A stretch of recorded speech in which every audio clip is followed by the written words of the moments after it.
Hello, hello.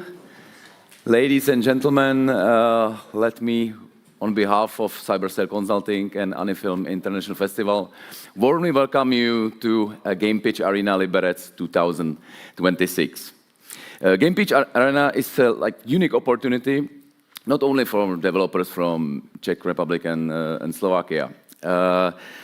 Individual studios had a chance to not only win valuable prizes, support for their development, but as well the unique experience to pitch their game in front of experienced jury. As a viewer or visitor, you can experience how our games are roasted by senior publishers, and we have some. So please welcome with huge applause Alan Edham, Content and Acquisition Lead from Everplay Group. Gorgeous. He comes from Manchester, UK, and if you don't know Everplay, you probably know Team 17, the publishing brand. Worms, Overcooked, Alien Breed, and I can continue for ages. Second is Henner Brin, Business Development Manager from Calypso Media Group.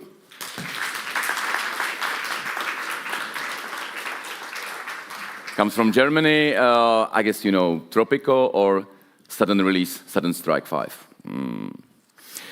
Mario Gerhold, Global Brand and Marketing Manager Director from Night Peak / My Games. Thank you very much. 25 years in industry, credited in 30 plus games. And I don't know why, but I would like to mention Tempest Rising, because for obvious reasons. Anton Ravin, Game Industry Executive from Fulcrum Publishing.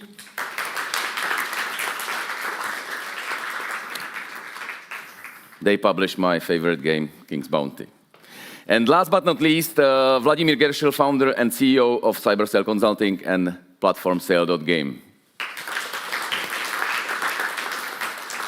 And I would like to welcome Vlad on the stage to have some introductory words. Take your mic. Awesome. Thank you. Hello. Thank you for coming so early.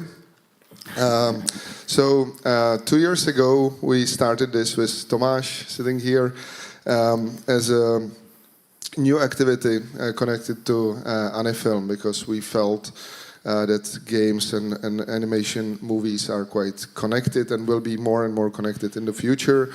It was kind of one-time project to try it, and now it's the third or second sequel. It's happening for the third time. I'm more than happy that it's really growing from amount of games that we are receiving. I really like the quality of the games, and I'm especially very thankful for great jury that is coming. I really think that we have never had on other conferences and so on such a great jury on one place. So first, thank you all for coming, guys. And second, please try to use the feedback of the jury, because that's the real life feedback. That's the feedback you will really hear when you're pitching the game. You maybe know our company. We are the only consulting agency in Czech and relatively well known worldwide. So we know how pitching process works, and we try to mimic it as well as it can be done on the stage. So all the feedback, I believe, it's not valuable only for you standing on the stage in that moment, but also for the others listening or watching our stream. So please try to think of your game being in the shoes of someone standing here, of the feedback, of all the mistakes and good things that you see, and try to use it in the future to have successful title and find your right publisher. Thank you very much and enjoy. Bye.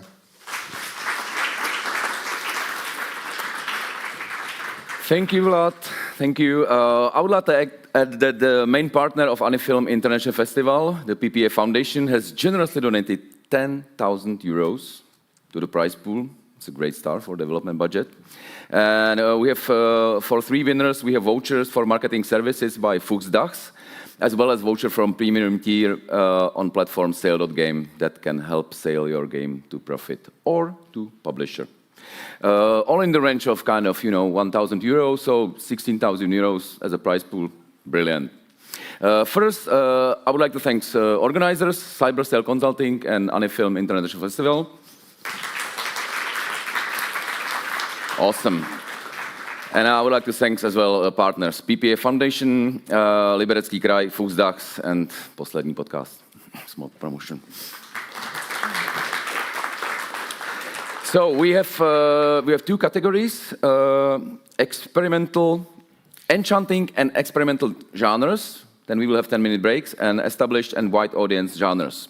There are 5 applicants in each category, 10 in total. 9 in total at the end of the day, but doesn't matter, one is missing.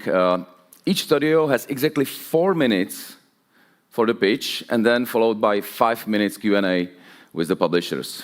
So final verdict will be announced today 7:30 in the tent at Chateau. So without further ado, let's start with enchanting and experimental genres, and I would like to welcome on the stage Gary Day. Support them.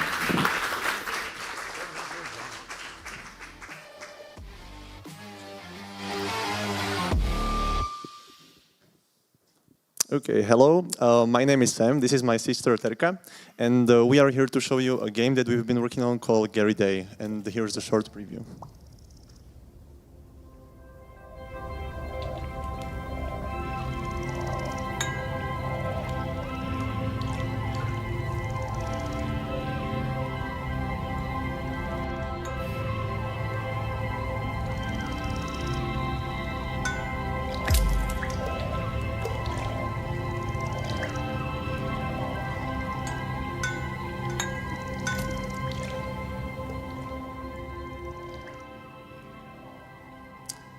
Okay, so Gary Day is a Souls-like game with RPG elements. You play as a water strider named Gary.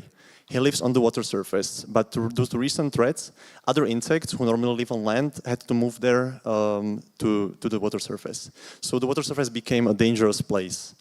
But Gary has been safe. He's been hidden in a secret water strider village. Our story begins when he decides to leave it.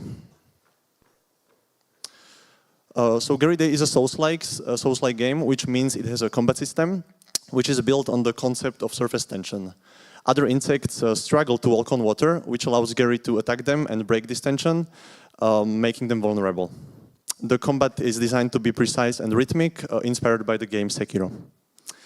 Other than the combat, the game features RPG elements in the form of storylines with meaningful choices and more moral. And also the game follows the traditional Souls format. There are linear areas with enemies and bosses along the way, and also progression system in the form of ability upgrades and items and equipables. Our visual style is inspired by local nature and its small creatures, and we've been experimenting with different textures and scanning them and putting them into the designs. And even though the game is entirely in 2D, we introduce depth through layering and parallax and giving it a subtle three-dimensional feel. And the game is all made in Godot and animated in Moho. So for our inspiration, I already mentioned Sekiro for its combat feel. We also looked at Knights and Bikes for its hand-drawn aesthetics, or Naiad for its top-down water mechanics. We also included our market competitors, games with similar scope and similar target audience. Our scope and price, we are aiming for about 8 to 10 hours of gameplay. The game will feature an evolving central hub that the player returns to throughout the game, 5 to 6 diverse areas with different atmosphere and enemies, 5 main bosses and repeatable mini-bosses with some unique rewards, and 10 plus side quests. And our current price estimate is at around 10 to 15 euros. We are seeking funding of 110,000 euros for 18 months of development. We've been already spending around 6 months of doing this, but only in our self-time, so we didn't have that much time on it, and this funding would really allow us to dedicate more time. And also we would really like to hire additional animator, and to get some professional feedback on the game design and refine it more. So currently still being in pre-production, we are still focusing on improving combat mechanics and iterating the story, and soon we want to start with public playtesting. The plan to release demo is later this year on fall, targeting Steam Next Fest, and the game release next year at the end of 2027. And to quickly introduce our team, Sam is our programmer, I'm doing art direction, and Martin does sound and music for us. And thank you so much for listening, and if you are interested, here is the QR code to our Steam page.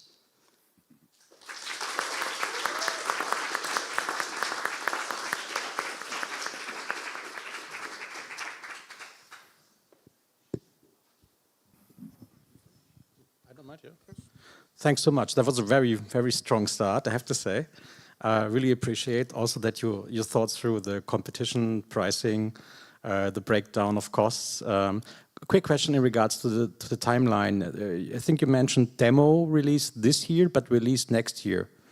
Demo this year with the Steam Next Fest in October or in the fall, and the next year is planned the full game release by the end of next year. Yeah, I would recommend to put the demo closer to the launch, because you have only one feature option in the Steam Next Fest. Okay, thank you. Other than that, I like the story about you being a sister. That's good for marketing, yeah? can build something around it. You mentioned souls as one of the key elements. Have you considered to offer different, let's say, level of difficulties, like easy, mid, hard, or something like this? In the background of this question, before your answers, it's about animals, it's about bugs, and maybe you can work with companies that are doing research in the field of biology or something like this. So for the difficulty, it's a hard question. It's like discussed in the gaming world in general, and we have not decided yet, because we have gotten feedback because of the visuals that some players that normally would not play Souls games would want to try this. Yeah. So that might be the reason that we could add some like difficulty option or some gameplay difficulty changing stuff. And what was the second part? No, that was the main question about the level of difficulty. Yeah, and if you would consider, let's say, a lower level of difficulty or easy mode or story mode, I'm not sure if there are story elements in the game. Yes. Okay, then you can consider to go wider with the audience, because Souls-like audience is very specific and narrow. Okay, thank you. Thanks so much. I fully agree. A very, very intense start to this festival. Very nicely done. I would be interested, you mentioned like 2 or 3 times something like an RPG part in the game. So what do you consider as RPG in this game? Yes, we consider, because we feel like standard Souls-likes, the side quests are mostly abstract, and we want more like RPG-style side quests, where it will be more like connected to the story, and you will have also some choices. We also show that you have some bridging dialogues, and you can like the side quests can have different outcomes based on your choices.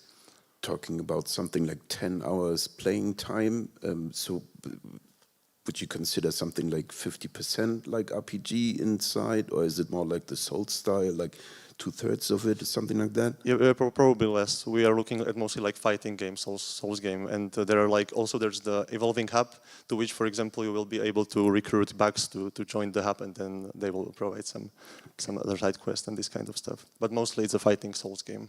Okay, like 80%. I really would put an exclamation mark behind Mario's mentioning the being close with demo and release. That's really an important one. Okay. Thank you very much. Very good pitch. Thank you. Okay, thank you so much for the presentation. Very cute game. Love it. Love the visuals. Completely agree with colleagues regarding demo. Like, I would just say, like, don't do Steamfest at all. Let the publisher do it. Once you find the publisher, let them figure it out. Because once you attend, you can't attend again. A question I have is, the game's already announced. How is it going with the following wish lists? Because we're kind of professionals here, yes. And we love something that stands out, but I don't know what consumer reaction would be to a game like this. Yes, we have not really started with marketing yet. We have released the Steam page, so we can start with the marketing. We have an Instagram page, and we made a few Reddit posts, but we don't have like a large amount of wishlist for now. It's just we're just starting with the marketing. We're mostly focusing on the core mechanics. How long since the game was announced? Yeah, so like 4 months. But then we changed the visuals quite a bit, and like a week ago we updated with the teaser and with new visuals. Okay. Thank you. Looks very cute. Thank you. Great presentation. I'm a big fan of like hand-drawn art in game. It's, Rayman is one of my favorite games of all time. So, I love that. So being on the Souls-like track, I didn't really get an understanding towards, what that progression through the game would be, the difficulty with the bosses. Is there like a meta progression with the character of learning new skills? Being a bug, there's probably quite a variety for you to kind of tap into. Didn't really kind of get that through the pitch, so I was just kind of hoping you could kind of talk a little bit more to it. Is it the bosses that are going to be more difficult throughout the game, or is there going to be new skills versus new bosses, that you then have to like mix up your strategies like a Souls-like? Yes, we didn't include it in the pitch because we weren't sure about the time, that if we had time. But yes, it's we want to keep the scope manageable because we could like pile up features, but we were a bit scared of that. So we will plan to have a skill tree with some upgradables, for the character with some abilities. Then also an in-game currency with some shops, but it will be like very, very simple, maybe like Undertale style. And also some items that you can use during the combat. And that's probably like the scope that we want to keep. And then does the narrative lean into that at all, or is just the narrative something that just operates on its own and then the Souls-like is just operating separately? Yes, the narrative is mostly about the conflict that insects that would normally not live on the water move there, and the water strider has to manage this new environment that is dangerous for them. Okay, brilliant. Yeah, and again, lovely pitch. I really enjoyed it. Thank you. Thank you as well. I'll try to be fast because most of things were mentioned. I think now looking at it from the point of view of someone who is selling games or bringing games to publisher, the biggest issue from what was said here, from my point of view, are wish lists. And I would recommend that as your next focus, because when you come to publisher and say we have 15,000 wish lists, 10,000 at least, that's a proof that the very special and really beautiful art style works with the Souls principles, because I think that would be something everyone would question if it's really good combination, if it's not too casual visuals versus too hardcore gameplay, and you need to prove it by wish lists, I would say. Second thing, I was working on games and leading games with meaningful choices. You mentioned that part. If there is really some branch tree of choices and reactions, that's a relatively expensive feature to test and everything. Yes, I should probably disclose that because we do not want to have these features in the main story, just mostly focus on like short paths. Yes. With maybe some very shallow differences in the main story, but yes, that would be my recommendation, because you would have too many things to focus on, and I know by myself that Souls audience is very harsh. Your fight needs to be really good, otherwise don't rather call it Souls-like. So you have this big challenge already combined with great art, but that it would be challenge. So no more challenges I would bring there. Thank you. Yes. Thank you as well.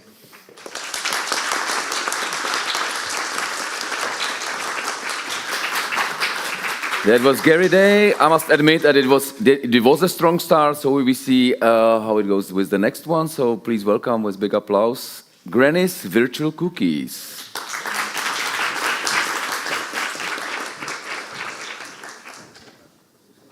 Hi, I'm Philip, and together with my friends, we're baking this 2D platformer game, Granny's Virtual Cookies.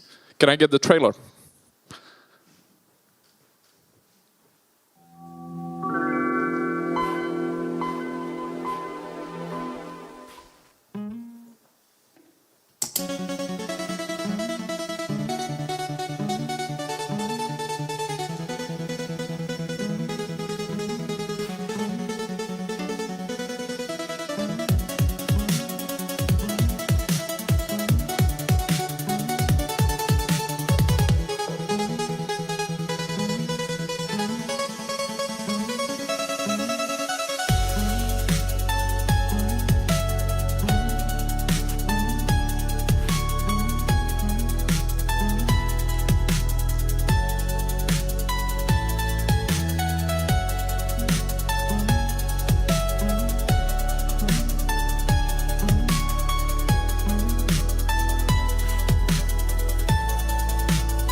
So the game is inspired by our experiences of helping our grandparents who get frustrated with technologies. We thought of taking these frustrations and making the players of our game feel it as well.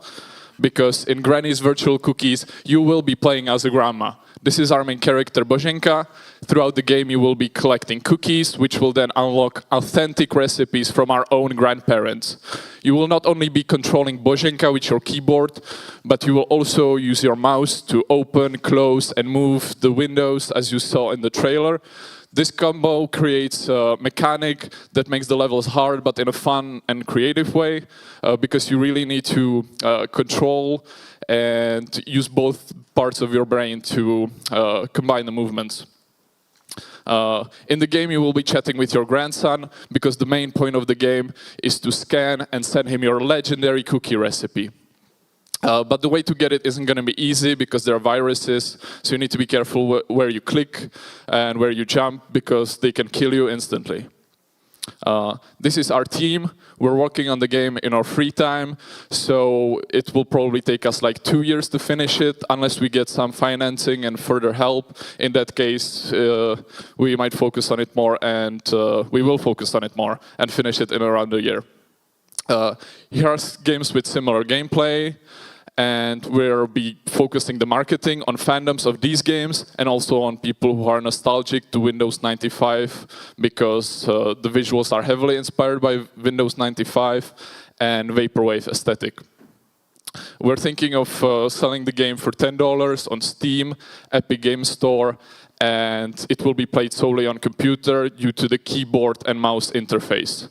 We're thinking of making it in Czech, English, and hopefully some other languages as well. And we're looking for help in marketing, we're looking for financing, sponsors, and just general consultations and feedback since all of us are juniors. Thank you so much for your time. Thank you so much for this opportunity. And yeah, if you want, please reach out to us or just give us a follow so you see our progress. Thank you.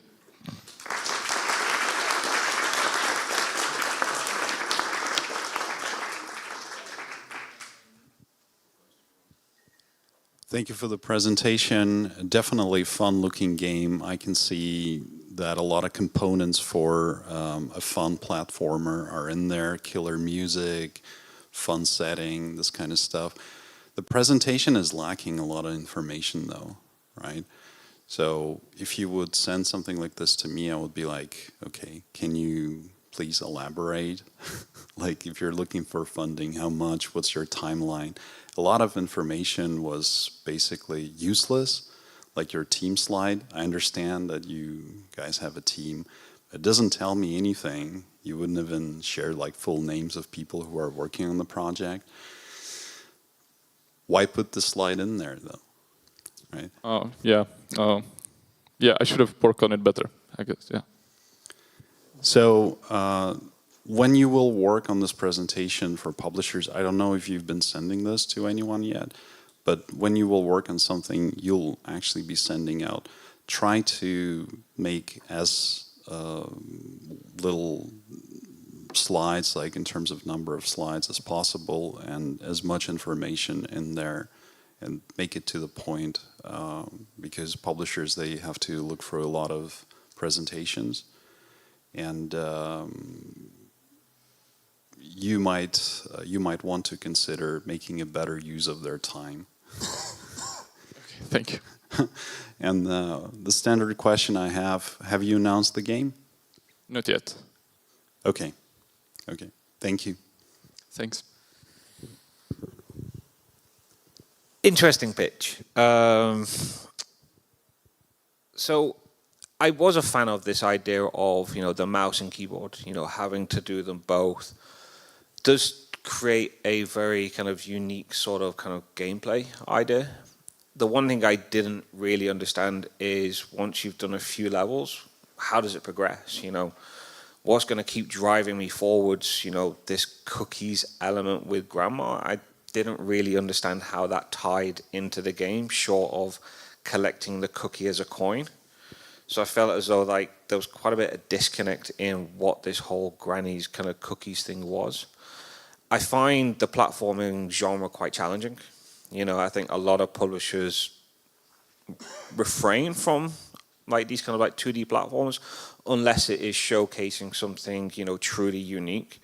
I think some of the comparable titles you popped up there, it didn't get me excited, I'll be honest with you. And I think it might be worth looking into some others to go, okay, publishers would be more recognizable about these. And speaking to what that opportunity is, how many units did they do?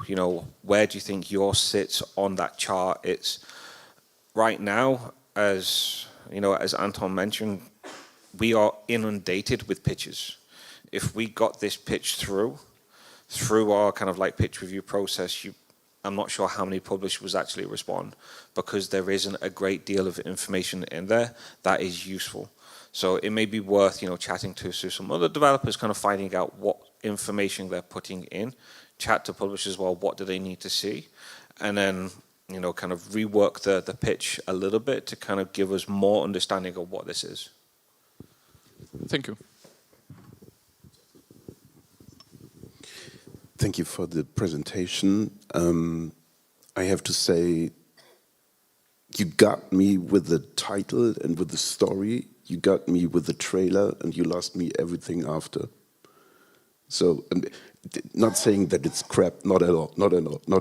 But just saying that the presentation lacks of any information that I would like to get. Anything else? Nice game, nice idea. Please improve, come back. Okay, thank you. Okay, so from the marketing side a bit more, will the game also offer the function or opportunity to play with a grandpa, or is it solely a grandma character? That's a great question. We haven't thought about it. So far, it's only grandma. Yes. Okay, so prepare for some headwind in regards to options. Looking at platform or side scrollers, how restrict would you be on the support of a controller? That's a full no-go, or are you considering this as well? No, we're considering doing it only on computer because of the mouse and keyboard interface. Yeah. Okay. If I would want to give an advice for the presentation, I would start with a recipe, because it's about cookies. And that recipe could be very downsized as we are mixing retro, platformer, side-scrolling, nostalgia, and then you have 3-4 elements that you are combining, and that is your kick-off for the presentation. So you set the expectation also for the audience. I think that's the most important from my side. Over to Vlad. Thank you so much. That's a great idea. Yeah, thank you as well. I was really through the whole presentation thinking about those 200 publishers we work with and trying to figure out if I know at least one we can bring this game to, because this game, it can be very viral, but it is, I would say, a lottery, and it's a lottery that I don't know many publishers that would bid on. It's something you would probably need to try and make it viral yourself, because I don't think this is typical game for publisher. It's very indie, very special. The gameplay feels more like a bit of a game jam things connected together. So it can be really nice, viral thing, but I don't think publishers will be probably way for you to the future. That's just my few cents. But maybe when it starts to be viral, and you have 50K wish lists and everything, then you might have publishers knocking your door, and then it's a question if you need it with this game already. So thank you very much. Thank you so much.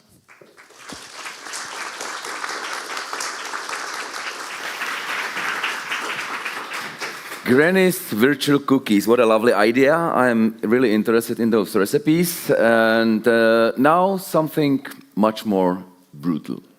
Please welcome on the stage, Flashback.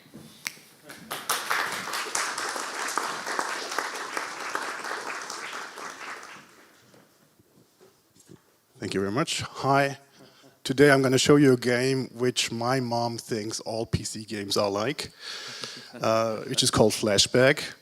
So in Flashback you build your own power trip. It's an ultimate sandbox where you can bring your darkest mechanical designs come to life.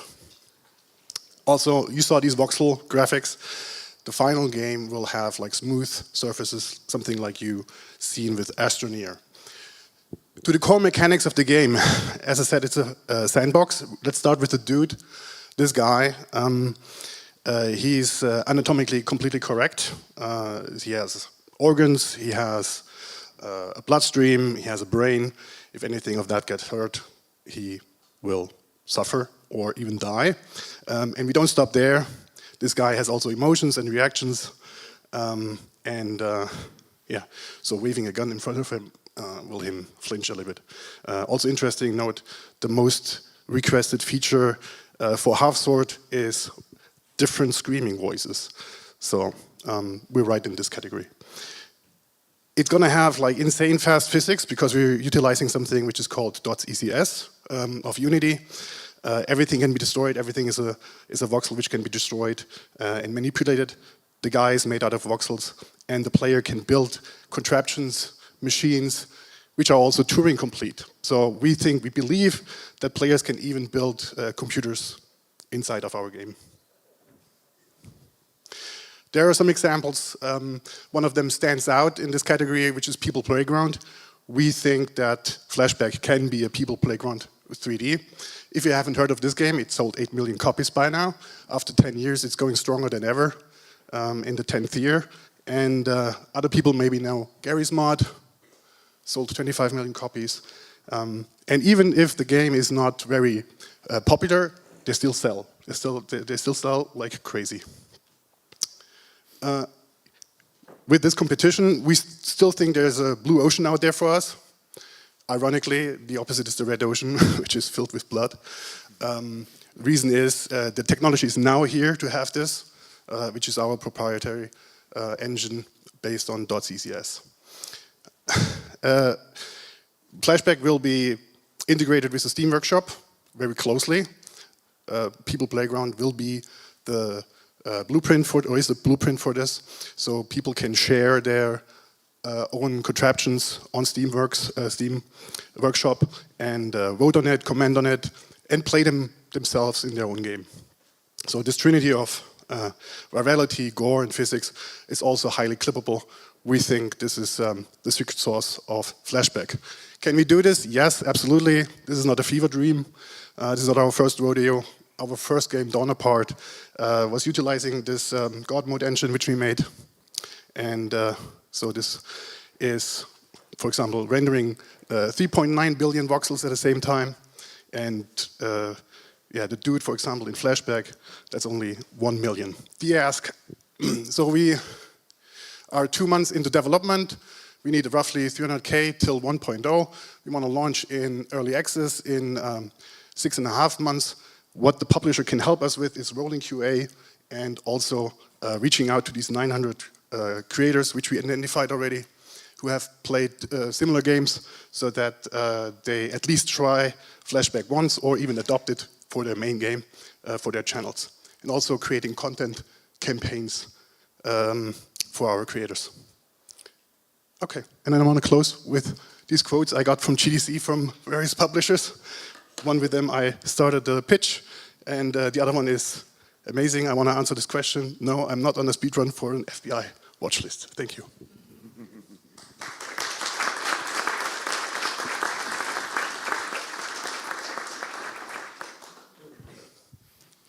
Loved it.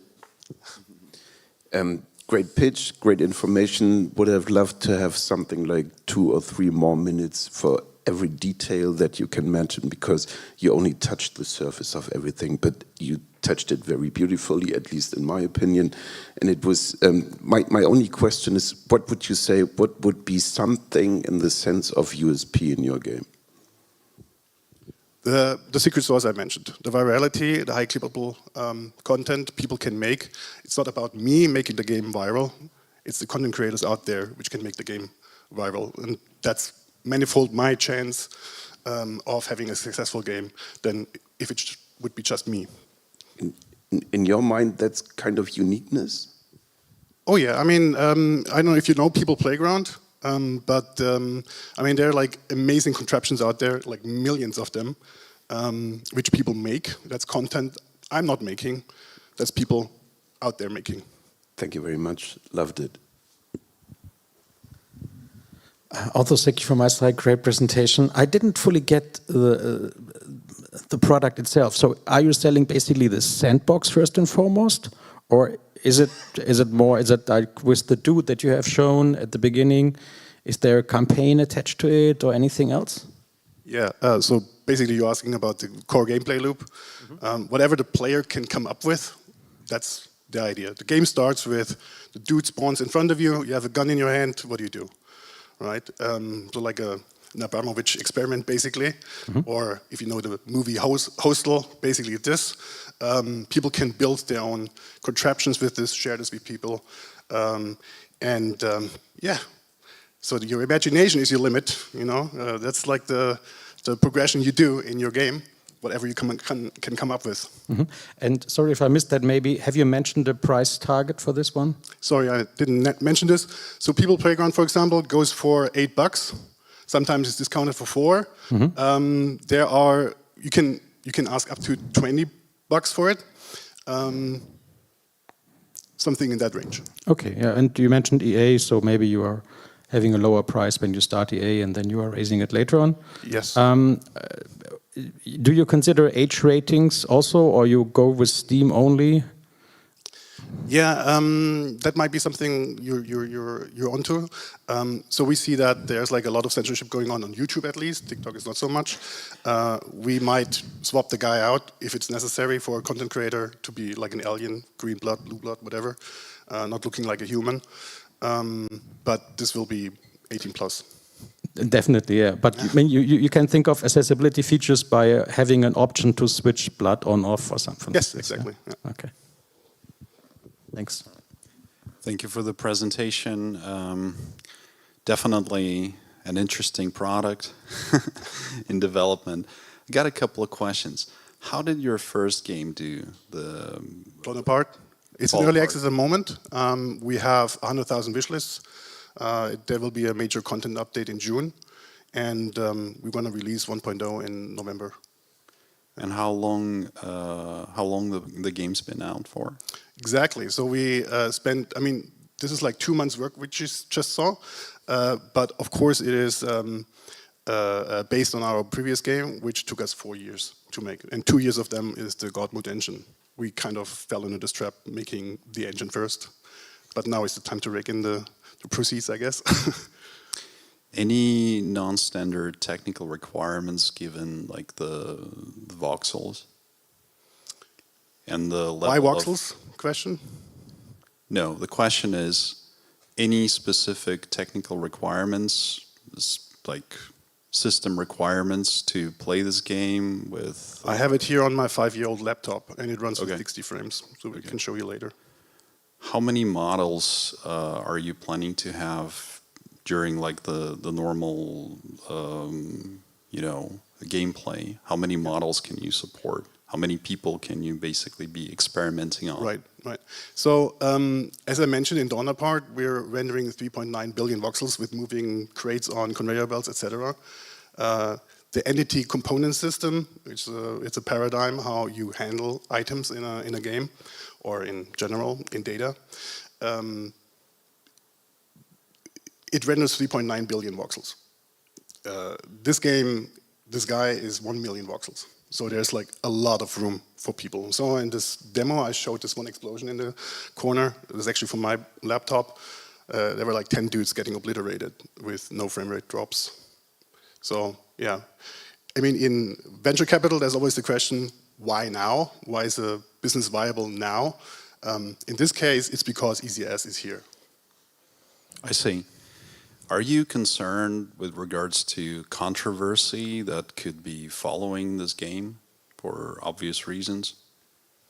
Well, I keep my pants on, and everything else is up for the content creators out there. So I'm not worried. Okay, thank you. Thank you for the pitch. I guess one of my concerns here is around you mentioning that the imagination is going to be the driving force of players in this game. Some of the other games that you mentioned are, there is a progression. They are scenario based, where you then have to then use your imagination to solve basically the puzzles. Do you feel like that is going to set your game apart, the fact that you don't have it? Or is it a case of, could it be a concern that you don't have it in the sense that not everyone has that imagination to just think of a scenario? They prefer to have a scenario sprung upon them to then come up with something with their imagination. Yeah, there are like two groups of people. I think there's like the builders in this game. We see this with the People Playground. And then the consumers, like the people who are downloading the stuff from the Steam Workshop and trying it out, playing it. And then maybe there's even a third group, which is like the creators, and they either build or make their own thing or play these things. I wanna also add that this game is highly moddable. So every model you see, it's a Vox file. It's a program called Magic Voxel. It's for free, open source, and XML files. So whatever you can come up with, which is not there in the game, I know, like Atomic Nuke or something, you can add this to the game. By the way, the game will have an Atomic Nuke at the beginning. So. For me, the reason I bring it up is, the marketability of the game is it feels like you're excluding quite a large group of people by not having those scenario based because they prefer it. Yeah, absolutely. So it's just more of a thought around the marketing about that, the barrier of entry for people coming in. Yeah. While yes, it's fantastic for modders, for UGC, I feel like there's a big group of people that you are missing by basically not having even like a little small narrative or story or just a driving force for people to continue to come back to play the game. I think you're right at the beginning, but give it like 2 months in, there will be tons of stuff. Oh, 100%. It's just at the start. It's obviously to learn the game itself is a fantastic way to do so. Yeah, you're right. Okay. Yeah, thank you. Okay, just quickly. So you're looking for 300K to reach early access or 1.0? 1.0. 1.0. Yeah. So early access is 9 months from now, or? It's probably 7 months now, 7-ish, 8. Okay. You mentioned that you want the voxels to be smoothed, or the models. Why?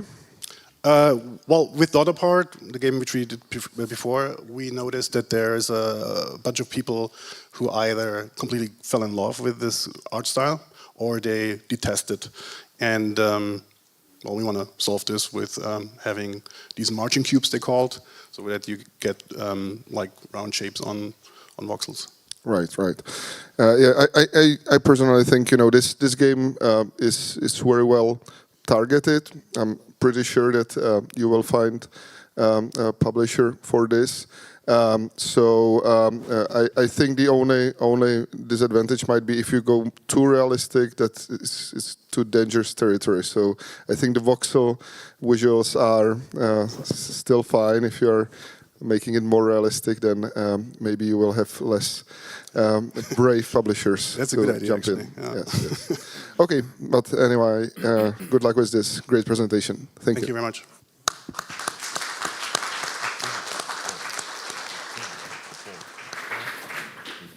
So flashback 18 plus indeed, I guess. The last in this category is game with a lovely name. I'm very interested in pronunciation, so I'll try to do my best and welcome on the stage the Nowhere.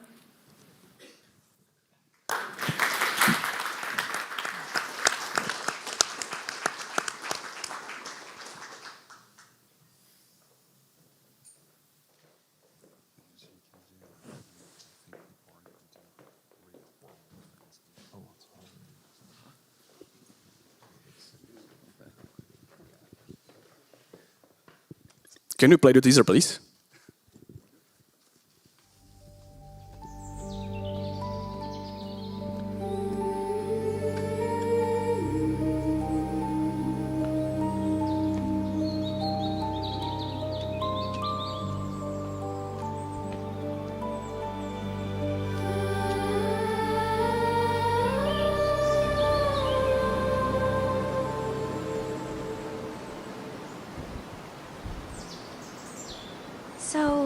It is over, right?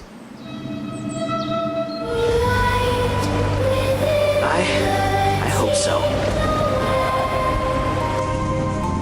I knew you would find me. I knew you would save me. This can't be real. When will this nightmare end? We can stop it. Okay, thank you. Hello, everybody. My name is Matouš, and I'm working on this game called The Nowhere. So, yes, it was correct. Thank you. Okay, let's go. I started to do a 2.5D game at the beginning of this year. And as you can see on the screen on the left, it's very similar visually to some kind of game, one Sweden game that you maybe know. Then, after some conversation with experts in the industry, thank you, David, he said, it doesn't look too bad, but it's too average. Okay, so I decided to change the whole game and make it full 3D, as you can see on the screen on the right. Yeah, so the gameplay of the story line should be something in 4 to 5 hours, something like that. And it's very inspired by legendary game Ico, if you remember. And it really takes some inspiration from other games like Bramble or Little Nightmares. This is the main game core of the game, so it's some exploration, it's stealth and escape with some kind of fight implemented in the game. And the motivation to the player to play the game is this duo, the boy who's called He and the princess Aya on the left. The princess works like in some motivation or light in the gameplay of this whole story, and you have to go through the city of Dno, which can be really similar to some our nightmares, and then save her some kind. So there is some audience that I am targeting to, or we are targeting to. It should be some major players, the fans of the Little Nightmares series, or Animal, or Bramble, and maybe some major players who played the Ico or the Shadow of the Colossus and games like that, because it should be visually really rich for that. I shared some videos on social sites, mostly Instagram, TikTok and YouTube, and get these organic views. And some medias wrote about the game already, and it's been like 2 months now that I released some kinds of picture screens and things like that. There is some roadmap, so we are working now with my really good friend Daniel. I will mention him later, and on the vertical slice, and there is a expected global launch in Q4 27. Yeah, so that's me. I'm going since the 1st of June full-time into the game development, and there is Daniel who's helping me with programming and sites of that game. There is some budget that we need for the game. It's 100,000 euros, and the list of the things that we want to use it is there as well. Okay, there is some split with the publishers and investors, and my time is over, I see. Thank you. I just want to mention one last thing that wasn't seen there, and it's that I want to create the whole new IP of the universe, of the Nowhere, or things like that. So we are planning to do merch like statues, figures, t-shirts, maybe some comic book, and things like that, because I really want to tell more than the game has itself there. Okay, thank you very much.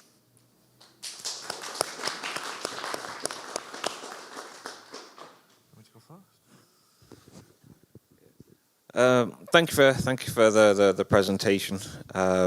It was good to see, there was a roadmap and, some of the financials of the game.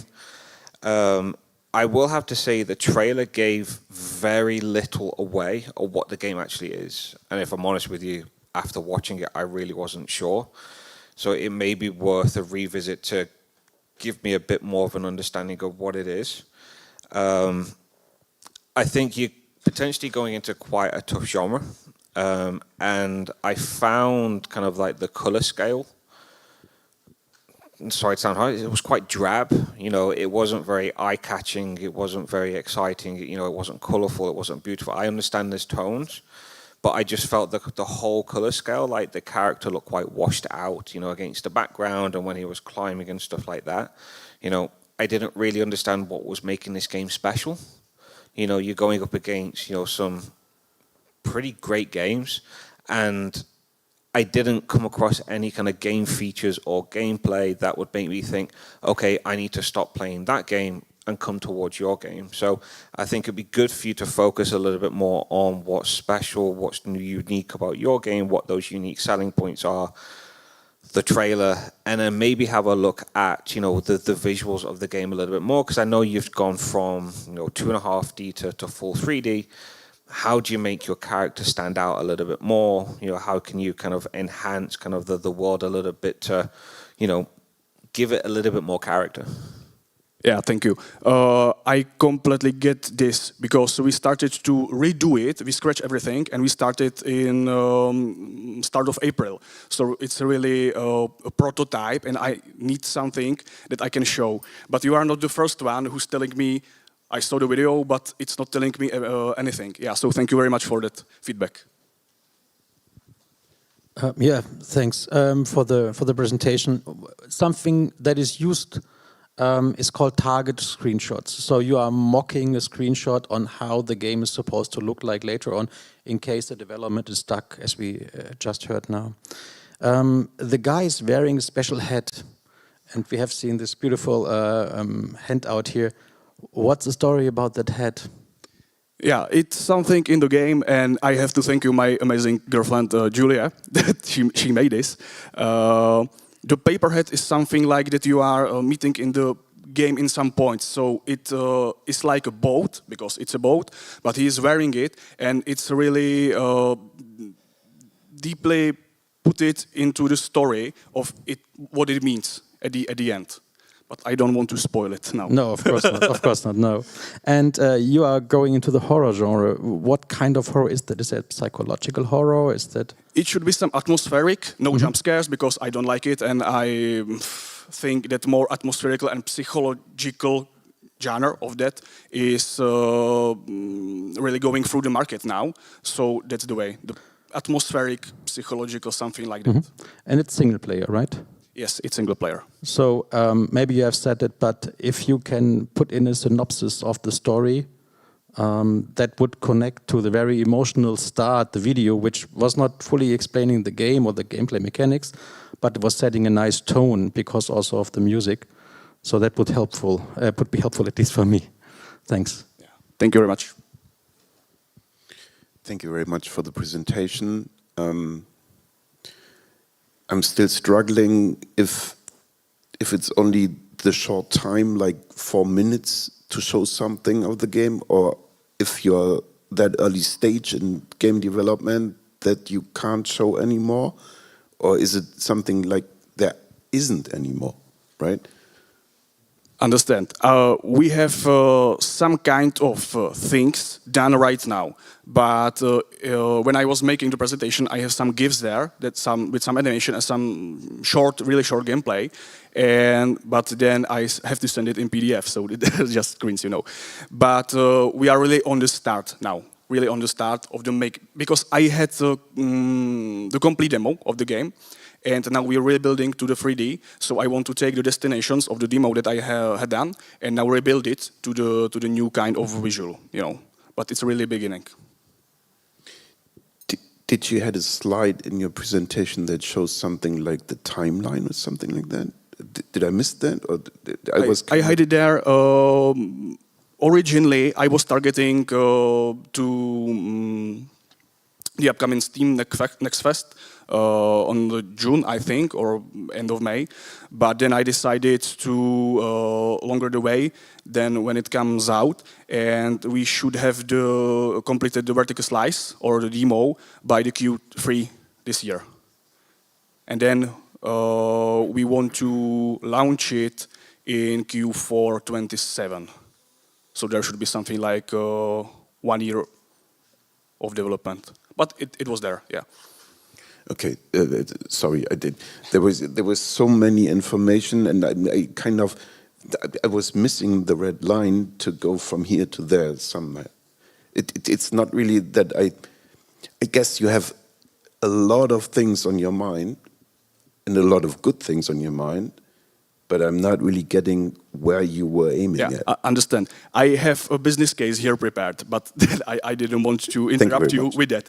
But I had the conversation with a publisher like 3 weeks ago, a month ago, something like that.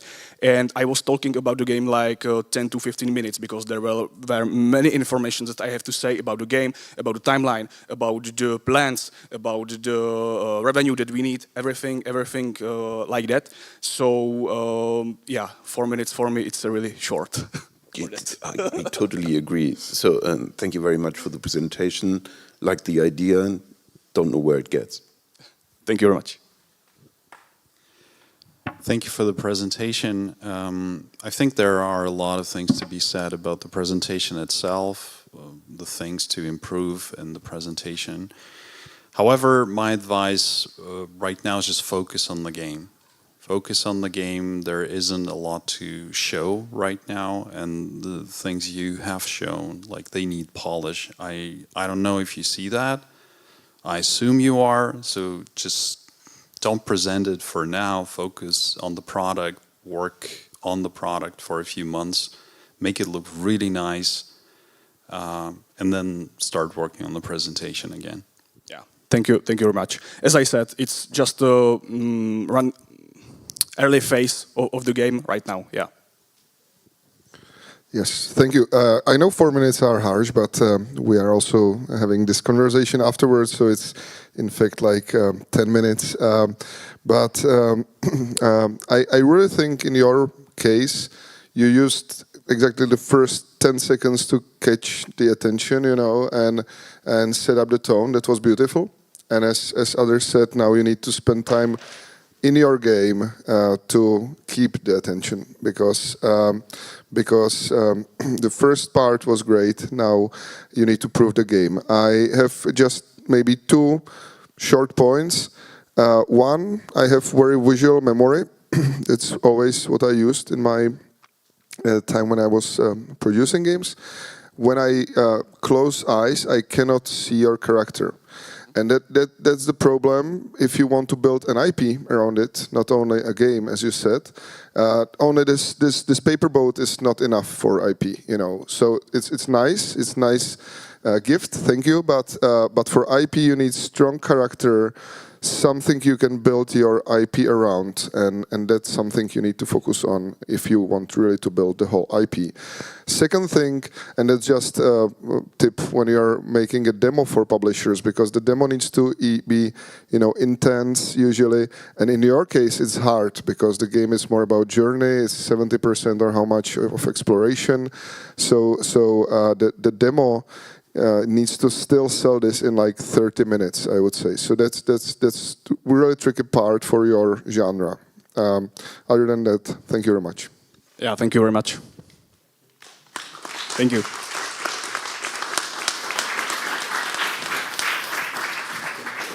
Do you know where? I'm glad I hit the pronunciation. That was all from Enchanting and Experimental Genres. We will have a short break, 10-minute break, and then we're gonna go to Established and Why Audience Genres. Final announcement, once again, will be 7:30 at Chateau.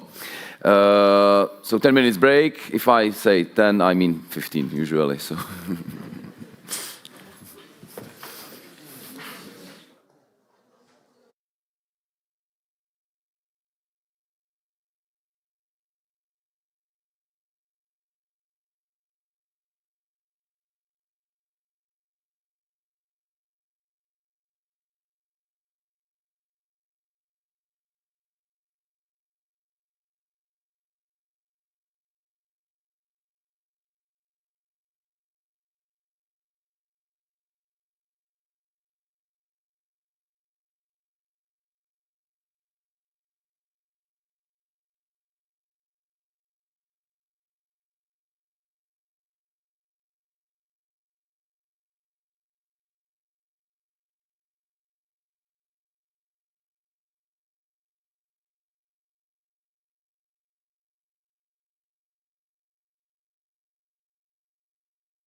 No já se klidně to...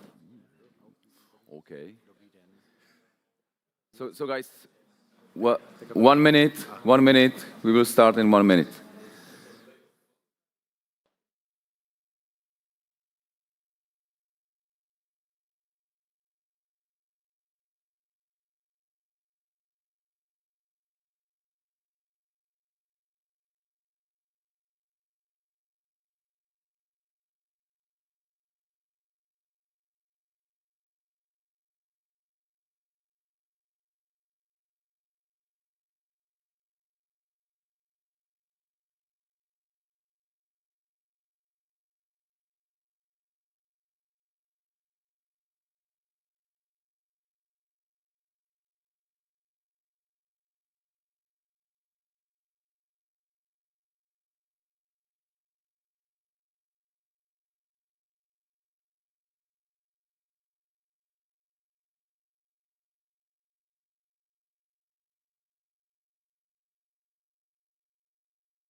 So guys, I really hope you had a nice break. We're going to continue with our ride and game Pitch Arena Liberec 2026. Now established and wide audience genres, kind of main category. And we're going to kick off with Grayton the Detective. Big applause.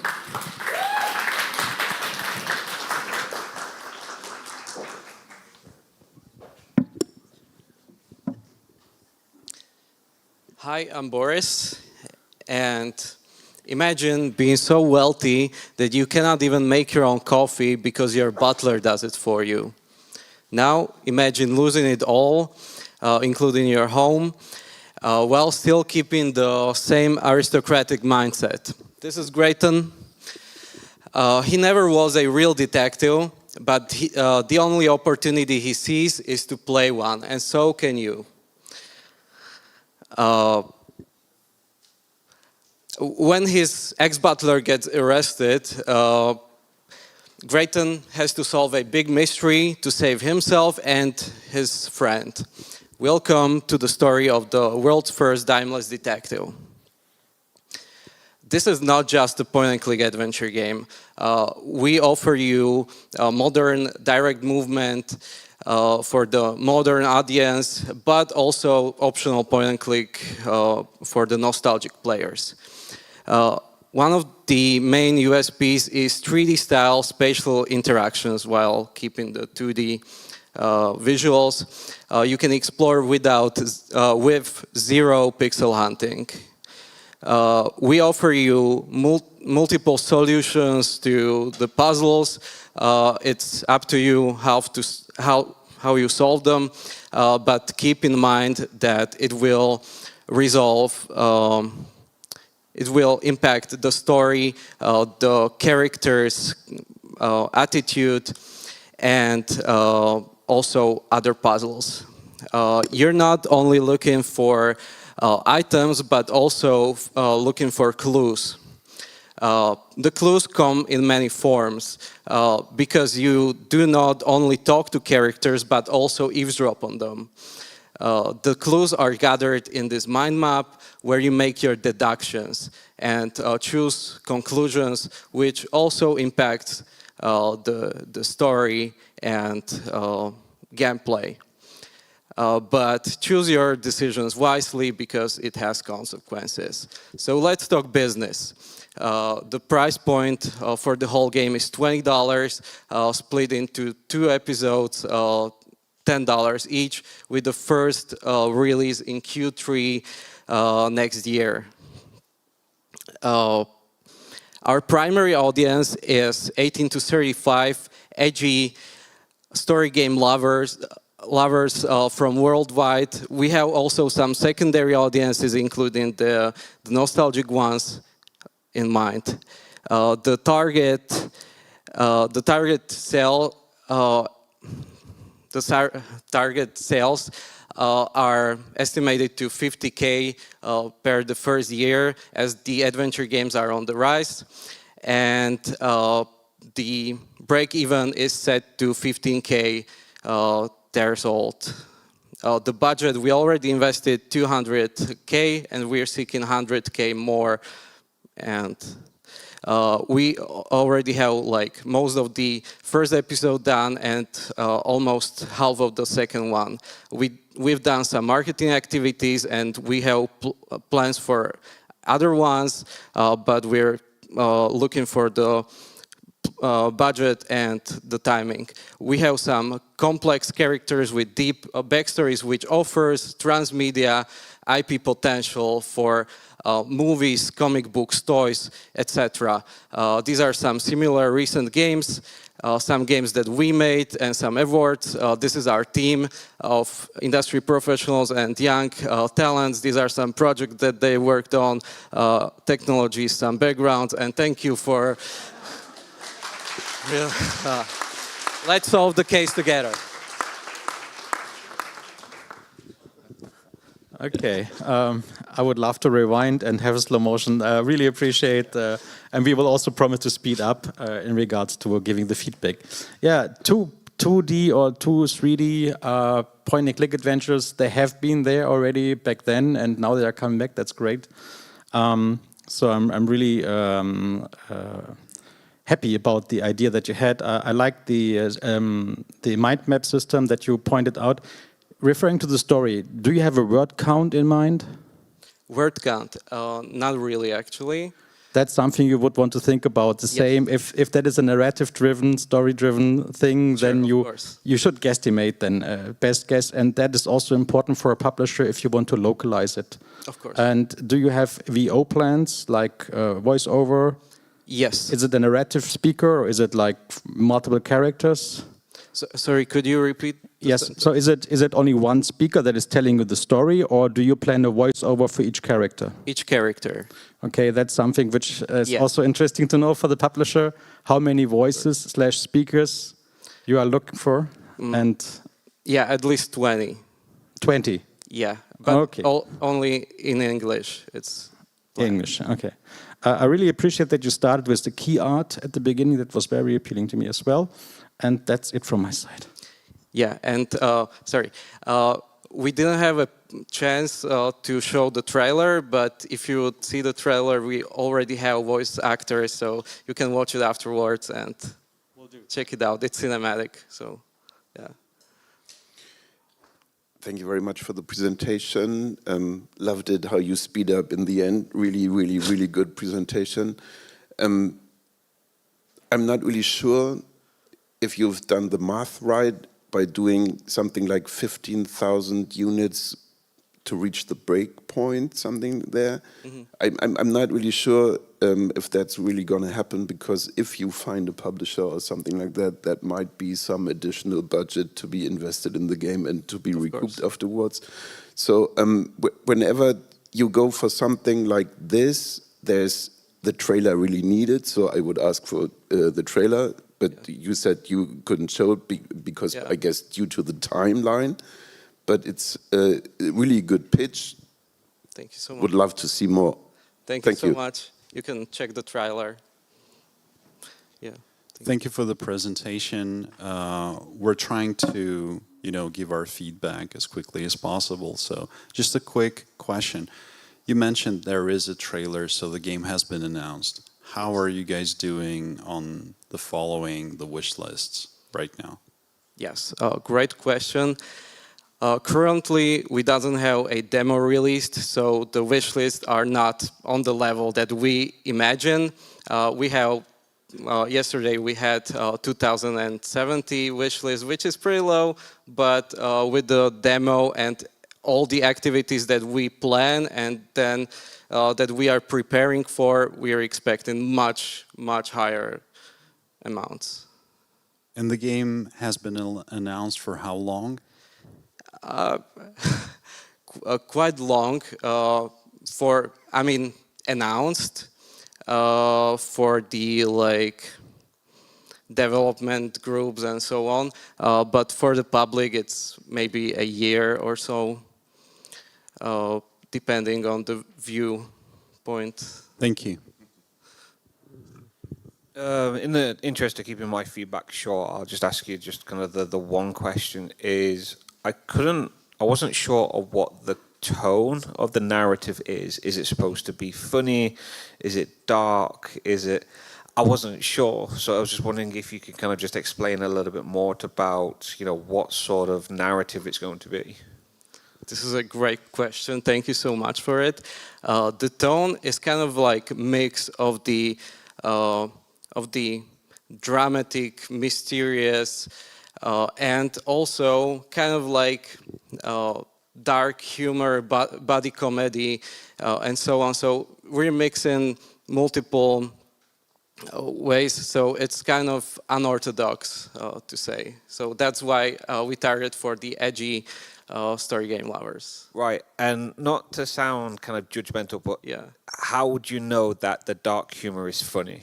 Like, that's one of the ones where this sort of game, the narrative is going to make or break. Yeah. The jokes and stuff inside. How do you know they're going to be funny? Yeah, we already checked. So people love it. But if you are not the target audience for the humor side, still the dramatic side is highly valuable. So I feel like you will not be missing anything. Okay, thank you. Yeah. Thank you for presentation. Also, thank you for being yesterday in our publisher panel. So I could see that you took some of our advices from yesterday to your presentation. That's nice. So just a very short budgeting window, maybe, because others was said already. So you're looking for 100K, which is 1/3 of the total investment, you said, because 200 was already invested. With this type of gameplay and amount of characters and probably word count, I would count with another 100K at least for Loka and things like that, and then 100K for marketing, let's say. So we are looking at $500,000 budget. And then you say you sell the game for $20. So normally how we count it, we count half of the price as a recoup, because other is Steam and some sales and so on. So for $500,000, you need to sell 50K units to be on the bottom line, not 15. Okay, thank you so much for. But other than that, great work. Good luck. Thank you.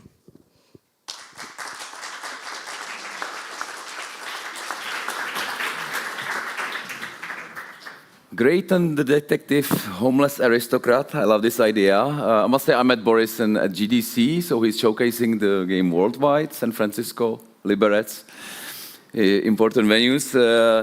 In the next game, I just met reigning world champion, Checkmaster Gukesh D, so I'm really interested in the next project. So please welcome on the stage, Chess Planet.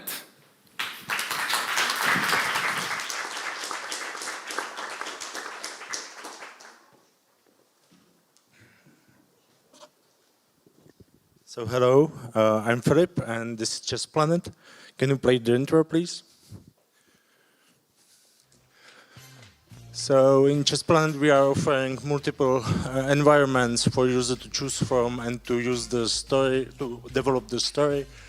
We have multiple sets with each set and figure having its own animation. Some animations are general, as you can see here, and some animations are unique for the target piece being taken. We are offering a kid-safe mode where the violence of the animations is toned down. So, like, they please each other and blow air in each other's face. And Chess Planet is a mobile game developed for iOS and Android. And we are preparing for Steam release. So, release of the application will be in next month. It's completed. We are doing a test plays, and then we will prepare for the Steam release. Sorry, I'm nervous. It's a terrible idea to send an IT nerd who loves to play chess to speak publicly.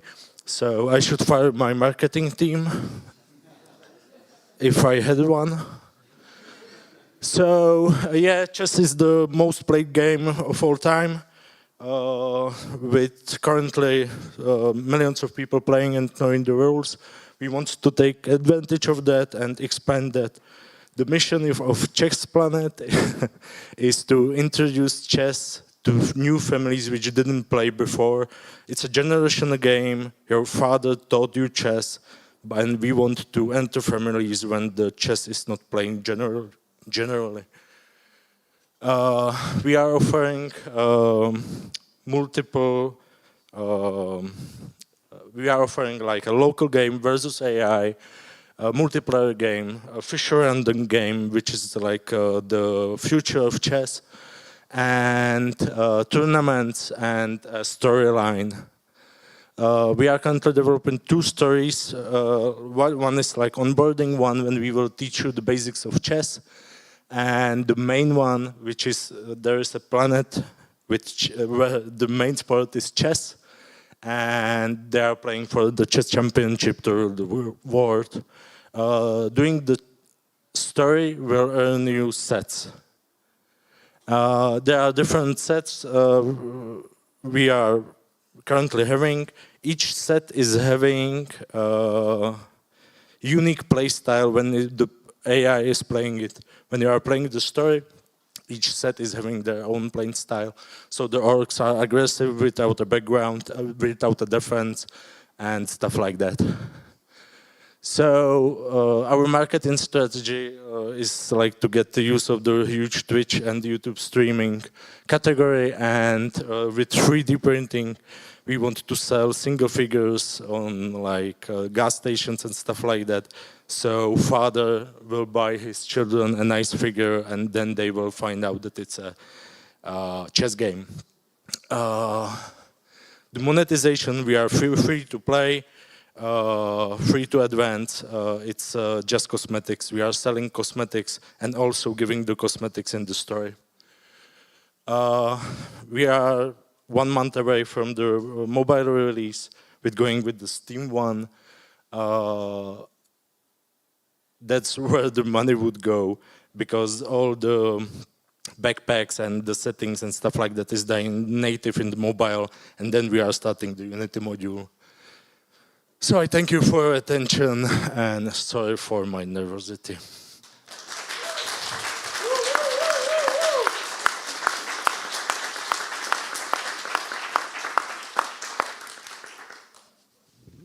Thank you for the presentation. I didn't realize you were so nervous, but you know, I'm glad to see you persevered.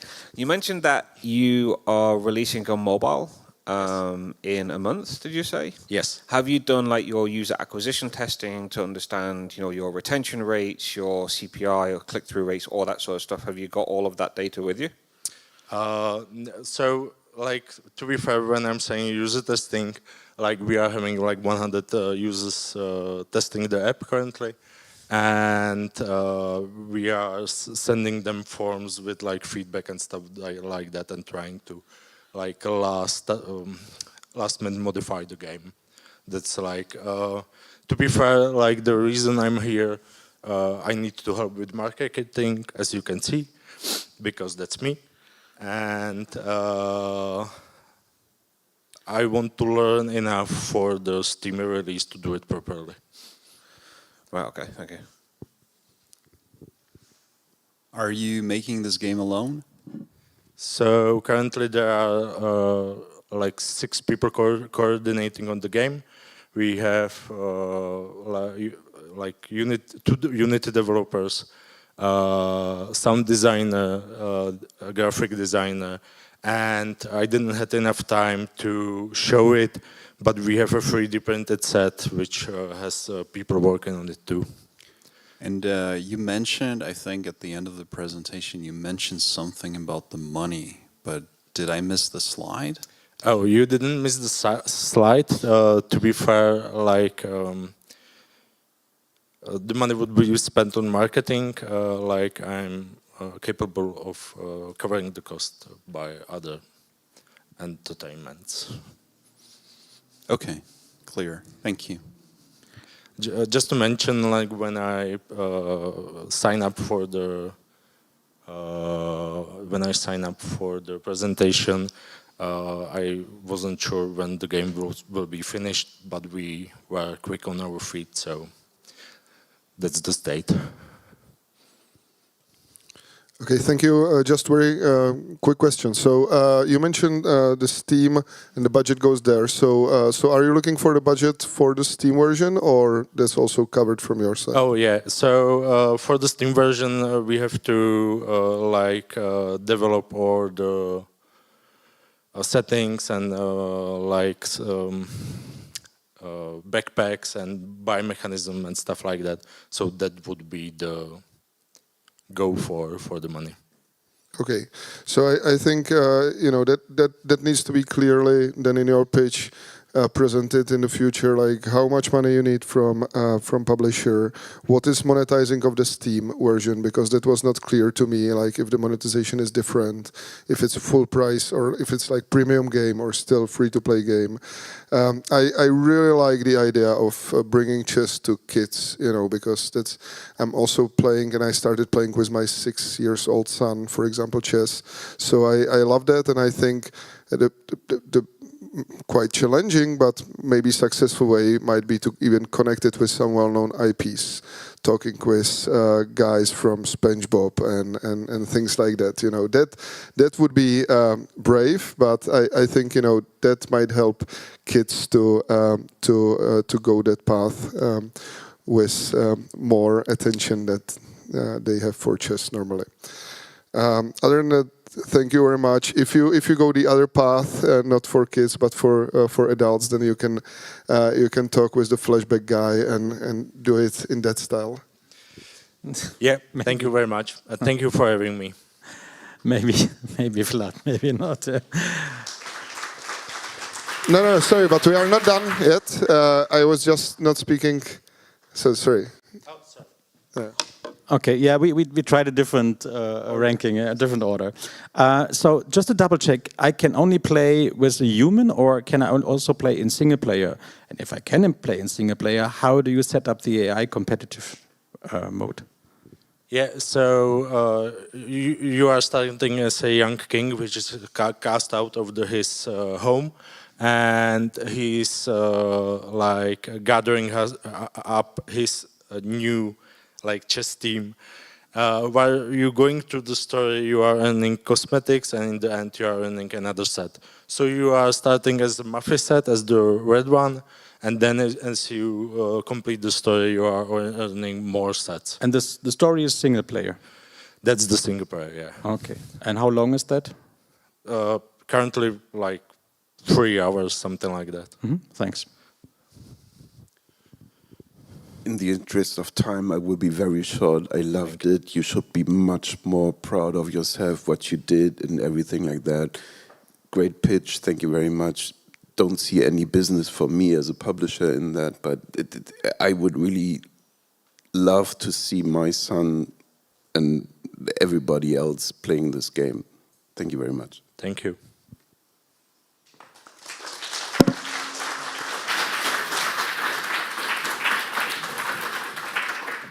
So Chess Planet, 1 billion people know the rules. That's brilliant. Now we are going to different planet. So please welcome on the stage Marvel Punk adventure Recurso.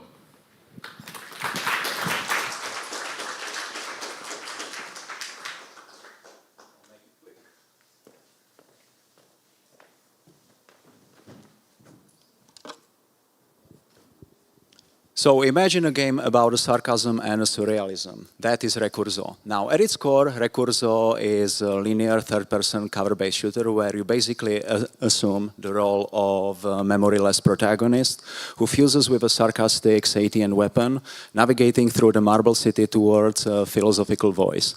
The entire experience is structured to be around 7 to 9 hours long, priced at €20, with the estimated production budget ranging from 1 to 1.3 million euros. The player fantasy is quite actually simple. You wake up alone, a weapon fuses to your body, and a mysterious voice is calling you to the city center, the Zikurat. And the city itself, even though it's silent, it's certainly not empty. It's listening, it's watching, and slowly deciding what to do with you. Now, Recurso itself is not an abstract art game. Beneath all that surrealism is actually proven fighting DNA, basically a shooter with a tactical repositioning. What makes it special, original, is its specific visual language and narrative language. So it's familiar enough for you to understand it quickly and strange enough for you to remember it. My favorite slide. You have 4 ingredients in one exotic cocktail. Basically, it shall play as a Gears of War. It has the character dynamics very akin to the Lethal Weapon. All of that being set in a sci-fi surreal world, very similar to the Jodorowsky's Inkal, with the production value something similar to the Scorn. Basically, a small game, but with the premium visuals. Now, the genre right now sits in this underserved territory, and we are gladly taking this old-school genre, mixing it with the IP's unique visual identity. And we are fully aware of our core audience, of the market path, and of the market informating. It's not has been announced yet. Now, the gameplay has a specific rhythm. It has more dynamic action rhythm, the cover-based fighting, and then my more favorite, the narrative rhythm, which is about the traversal, the dialogue storytelling, the environmental storytelling, where the player is navigated through the city by the talking weapon, and of course the architecture. And speaking of the traversal, let me introduce you to the key gameplay mechanic, which already has been developed and successfully implemented. It's gravity vector traversal. Basically, it allows you to walk on the walls, ceilings, and the pillars. It's scoped to be rare, rather special for special moments. It's not everywhere. Narratively, Recurso is delivered by 3 voices only. You have a playable character, the Satian weapon, and a philosophical master who is an antagonist. To say a few words about a weapon, it's not just a talking gun. It's your guide, it's your gameplay critique, and your companion with whom the protagonist creates this vitriolic body-like relationship. Just don't mention High on Life, please. And the reasonable gameplay scope is a important part of the design philosophy. You have just one biome, but very specific, with several variations across the campaign. Then on top of that, you have just the 3 characters and 0 cinematic load, possibly no cutscenes. And when it comes to the game content, you have 7 weapons, 4 combat modes, 11 enemy variety, and of course the final boss. It should be the wholesome experience with a potential of episodic releases, if it's successful, reusing the existing assets and the characters. To say a few words about the Volume 94, its senior talent structure, and to say a few things about me, I'm the IP creator, creative director, and a producer / the investor. So now the juicy part. Right now, the pre-production has been predominantly finished. There has been many done, especially the playable prototype, from my own pocket, from my own capital, almost 200,000 euros. And right now, it's ready for its next funded step, which would be the vertical slice. And we are looking for a publishing partner to guide us through the vertical slice, full production, and launch. So, thank you. And if you need anything, I can provide you with everything.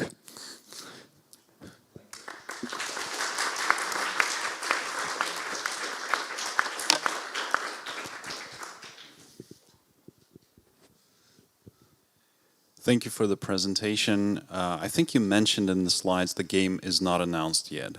Yeah. Right. Okay. What would you say, and I think you covered this in one of the slides, but I'm still not bought on this.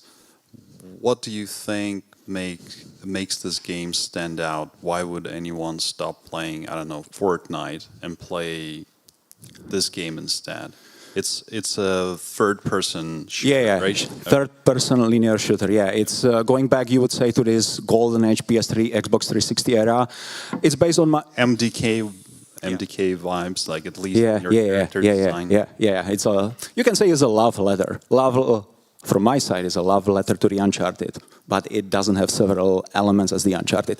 But what I believe why it can become a mainstream product, it's simple. One of my very weird hobbies is to, like a psychopath, study the gaming market. I'm digesting it a lot.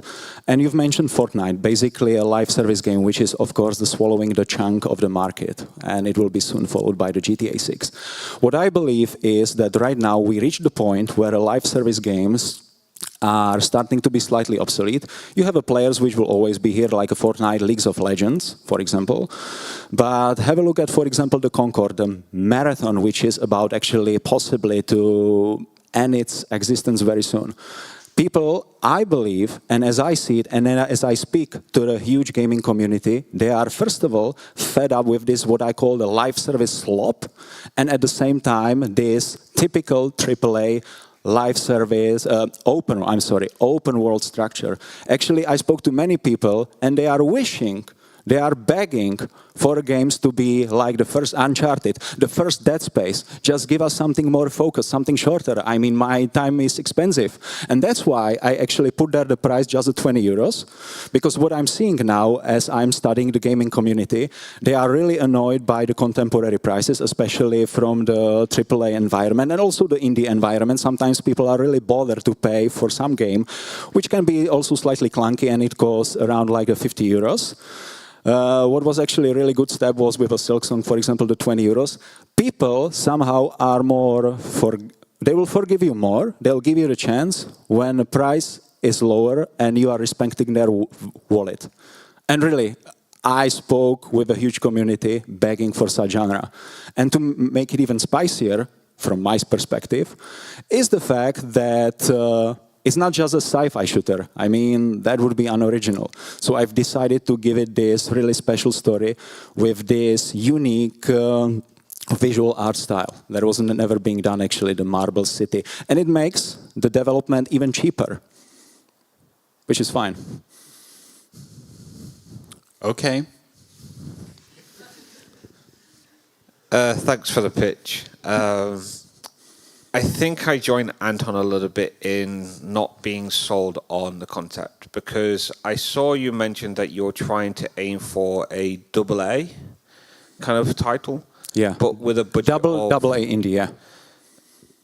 I think the what I can understand is yes, you've got interesting narrative about the gun fusing with the character, but it's going to come down to the gunplay, and I think that's going to be the biggest selling point of whether this is going to work. In combination with the gravity vector system and the environmental storytelling.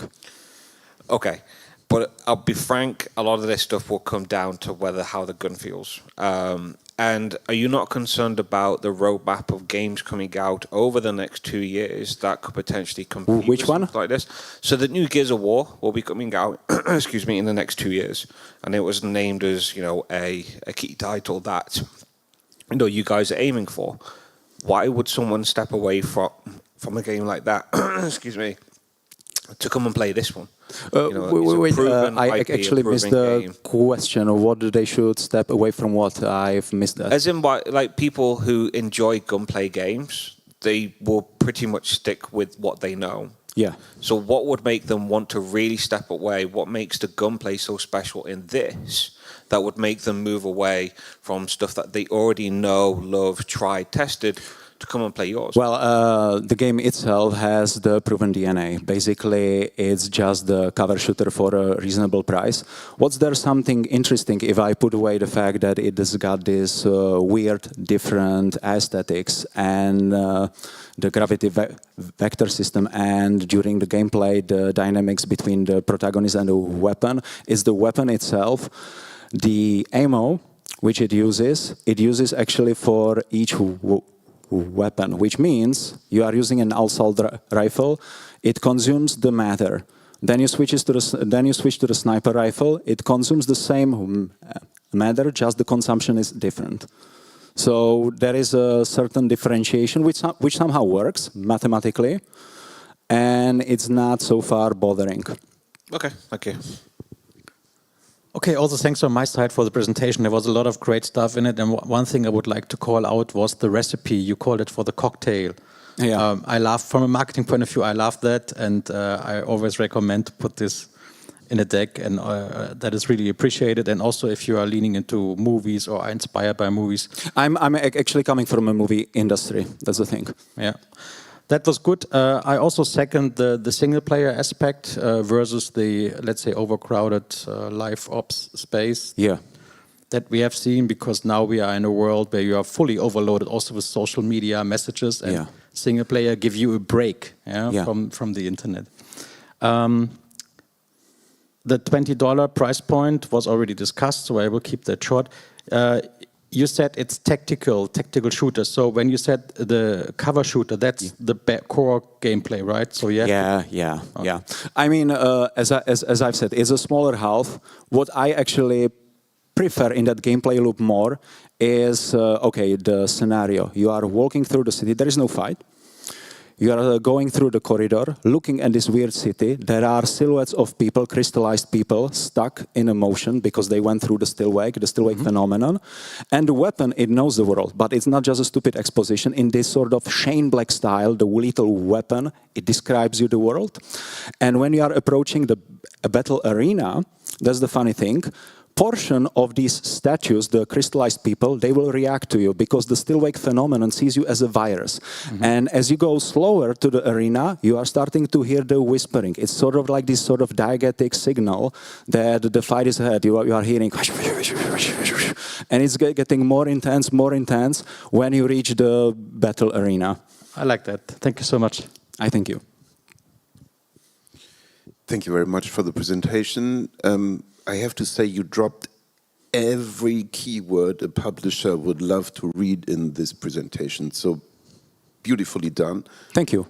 But in the end, I can imagine kind of a game in the back of my mind that I really would love to see with your presentation, but I didn't see anything about the game. So yeah, the trailer is done, but the 4-minute time frame was so strict that I just cannot show you the prototype and motion. I mean, it can speak for itself. I've mentioned that it hasn't been announced yet, and I will not announce it yet till the vertical slice is ready, where really the visual fidelity, the voice acting is already there.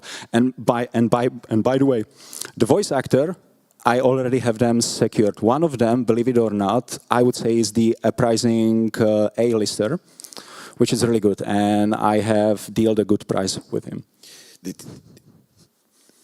To me, it sounds a bit like you set the bar with the presentation and everything you tell me about the game to the highest level. So I'm expecting really much. So I fear that I might be kind of disappointed to see something that's not really that brilliant like you presented it.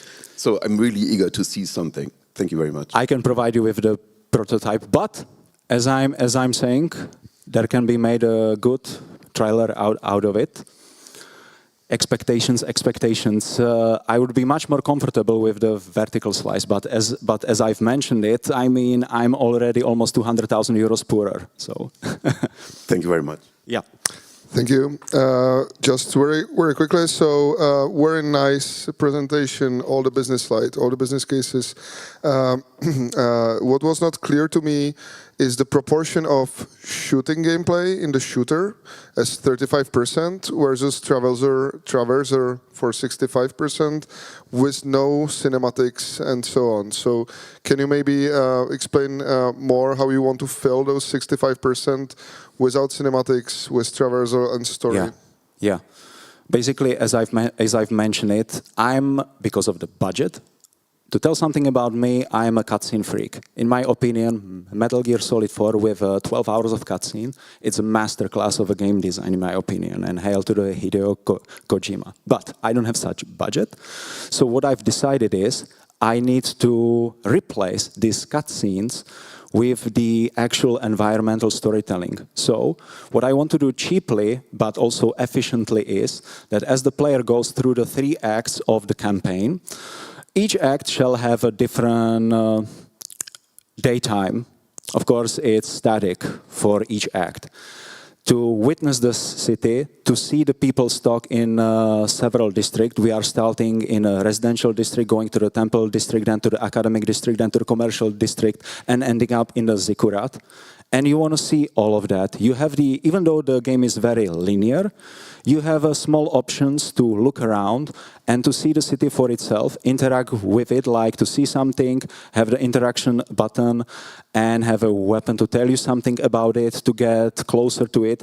So it's got some of these elements like the indie games have, that they are slightly in these sections slower and you are discovering the world, but for it to be more mainstream oriented, to go for high sales, I'm putting there also this action aspect, and rather I want to put it there less. 26 encounters so far in a GDD in total, and each of them to be really thought out, not just some mashing of the enemies in the area, like really thought out area with a good geometry and with a good choose of the 11 types of the enemies. Okay, thank you, and I really like how you have everything already planned and structured. Very nice job. Thank you. Thank you.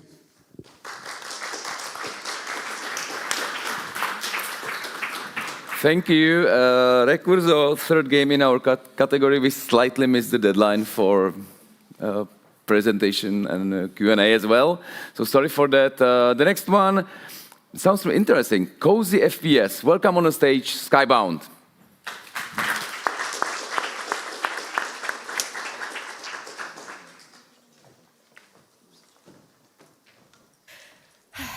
Okay, you've got this. Totally. You've been out with the professor thousands of times. Just another ruin and artifact. You'll be fine. This is nothing you haven't done before. But be careful.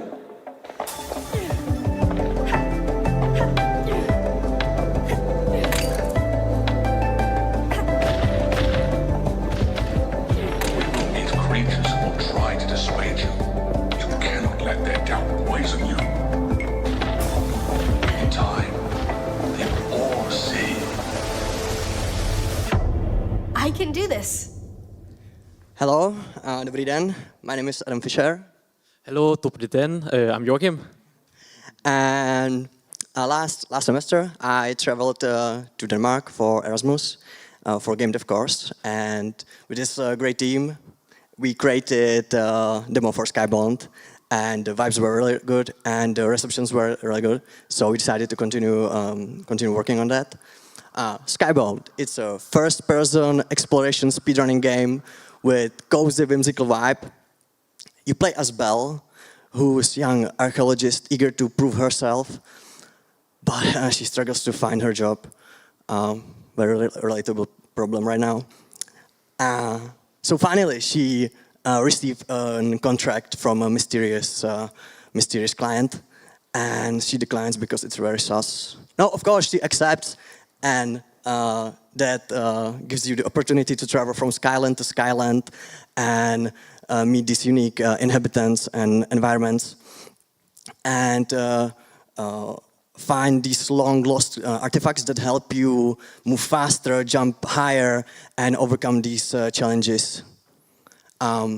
Imagine something like Indiana Jones meets Spider-Man. All right, well done, Adam.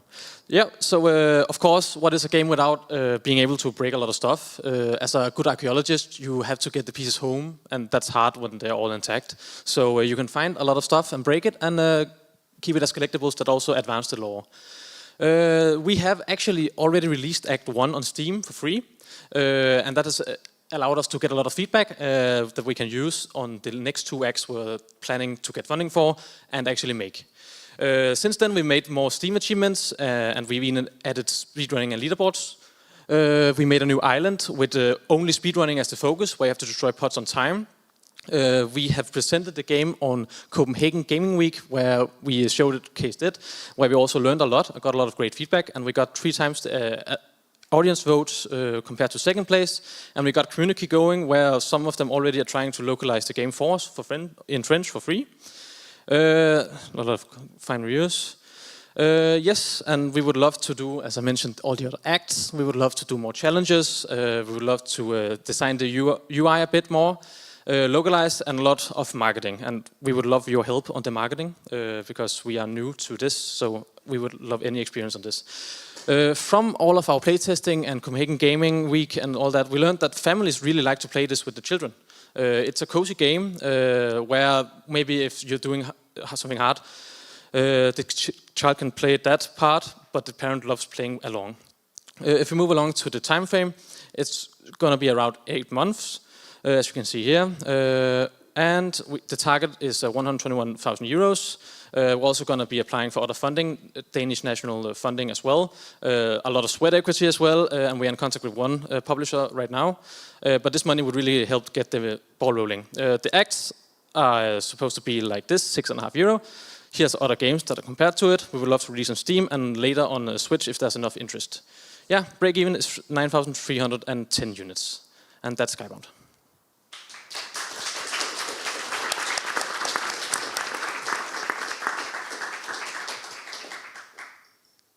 Thank you for the presentation. I really like the art style and I really enjoyed the trailer. And then I discovered that the game is available on Steam already. And there isn't much interest apparently. Why would you say this is happening? This looks like a very interesting game. It's available for free. And not a lot of people are interested to even try it out. I think that for first part we haven't marketed at all. We released it and we got 6,700 players just trying it out and liking the game. So we would like to market it a lot more. That's one of the things. And also we would like to polish it more and do the next couple of acts, which hopefully gets more interest. Because we are noticing we're building a community and people are playing it. And for the numbers, we don't know enough yet about what is a good number. And that's why we would love to get your guys' help. Why did you decide to release the first part or a demo, whatever, for free? It was a part of what we were doing, Adam mentioned earlier, at Daddy, where the end product is a released version on Steam. And our idea of keeping working on it is the next couple of acts. You had an obligation. Yeah, okay. Yeah, exactly. Thank you.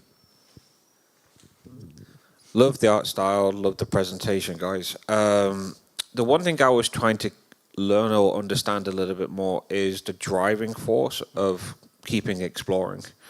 And you mentioned that you can upgrade the hook and go a little bit faster, go a little bit further, but I was curious to what else is going to keep driving players to keep going. Yeah, we have a great narrative designer who worked like a huge world around the game, and there's like a lot of mysteries to uncover.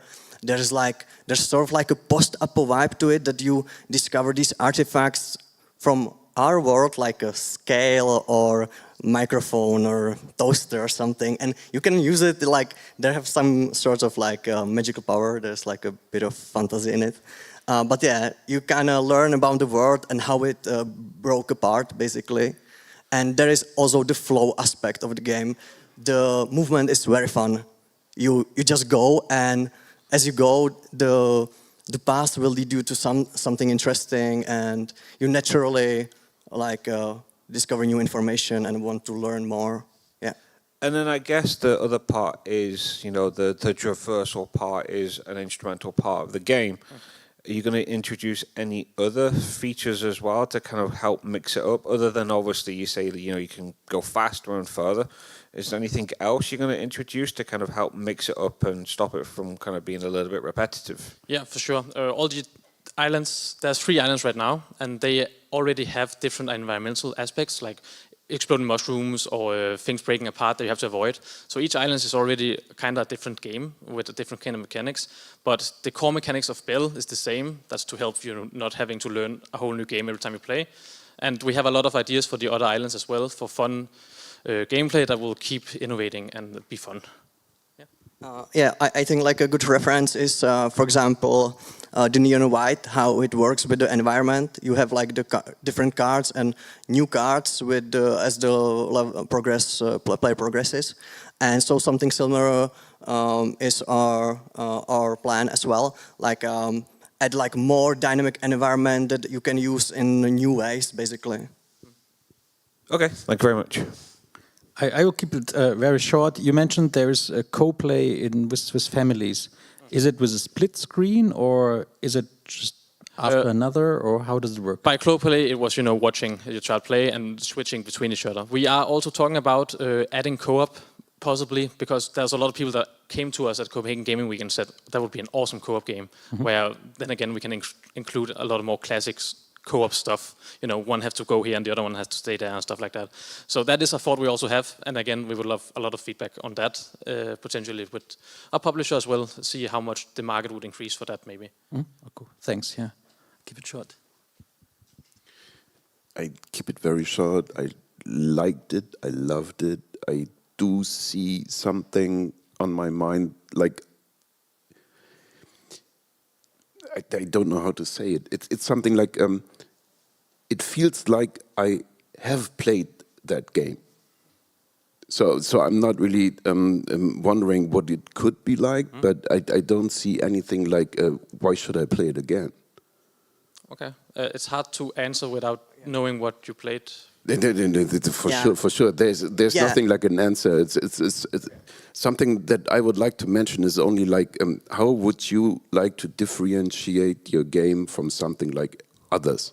Well, if you look at the other speedrunning games, they are very like urban and dystopian and kind of like in the middle of the something like techno or like buildings or something like that, like Mirror's Edge or as I mentioned, Neon White, and we mixed it up with the like whimsical environments and like very vibrant colors and very unique islands, like apart from each other. So yeah, I think it's. Yeah. Thank you. Thank you. If I would be selling this game to publisher, I think the tricky part is what Anton said in the beginning. If you have like a game that is for free and it has 70 reviews, or how much, then no publisher would jump on and give you money to then prove that if it's paid, it can sell more. First thing I would do, I wouldn't call it first game. I would call it maybe it's your technological prototype. It's something you're testing out there, but still, I would now spend a lot of time because I know some of those games, speedrunning games, and you need to also prove that you can do some challenges, some special live ops things, and that will help you to also prove that for the publisher that in the live ops phase you can support the game. So I think that is something you need to prove with this technological demo, and then you will have easier time to reach publishers. For sure, I think that's a great way to do it. That's why we need you. And we already, as I very swiftly went through, we already supported a lot of the community feedback, and that's also why we think this ACT thing is a great way of doing it, because then we can act on feedback and make the next act even better. But I think making it a technical prototype or demo, something like that, that's a smart play. Yes, thank you very much.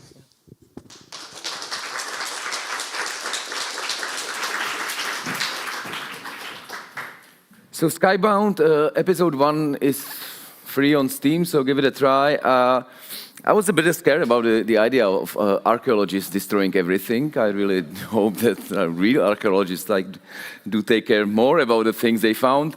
Last but not least, and give them warm welcome, medieval RTS Magna Rna.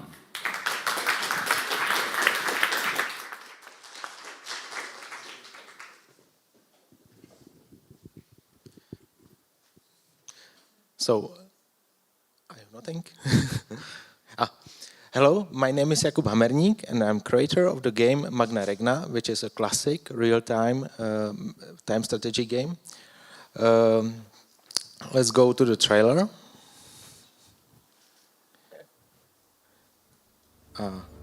There's some.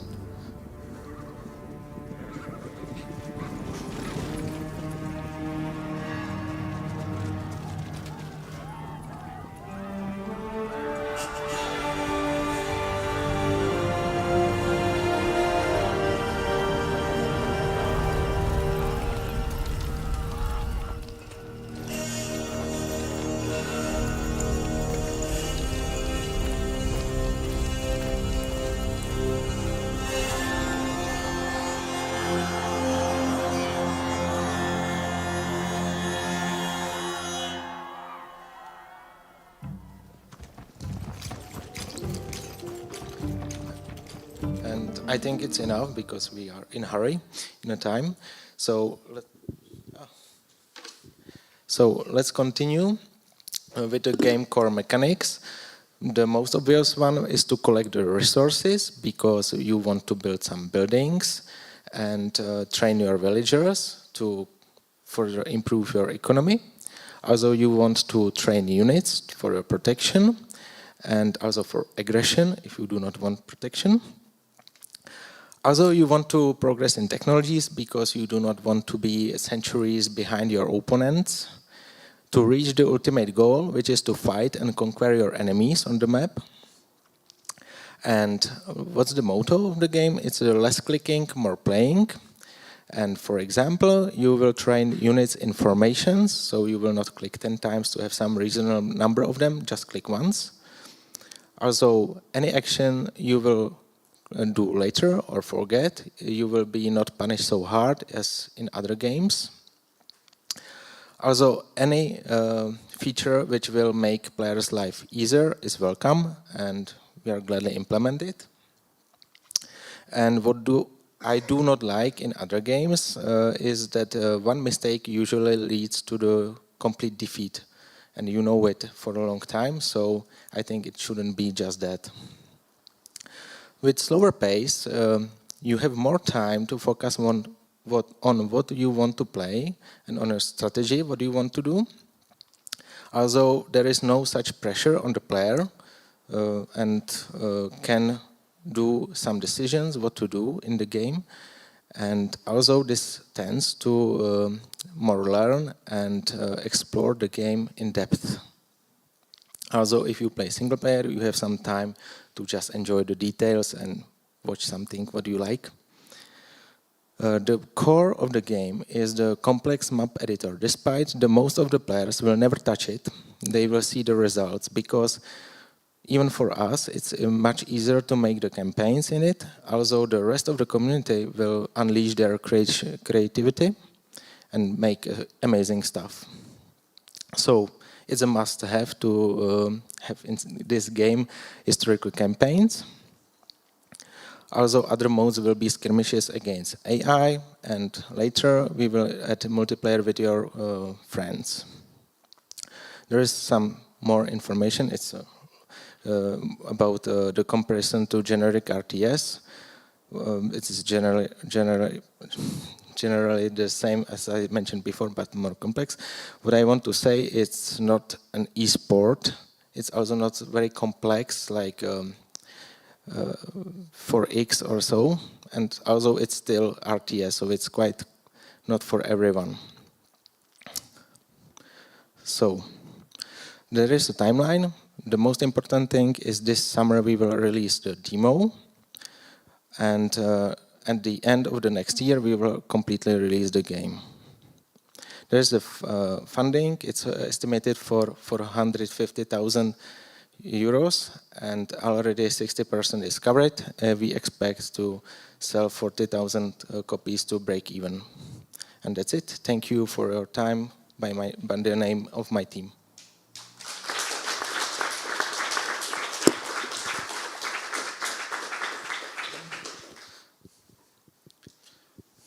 Thank you for the presentation. Would you say this game is like Age of Empires? Yes, it's very much, but it's different because still Age of Empires is quite competitive, and you have to do a lot of things what newcomers don't understand. It's quite hard to enter this this genre of the games as a newcomer, and I expect it will be easier. When you mentioned that a single mistake must not mean a defeat, doesn't that mean that you kind of endlessly can make mistakes, then, you know, make amends, then make a mistake again, and basically there is no punishment or reward, therefore no excitement? There is, of course, punishment.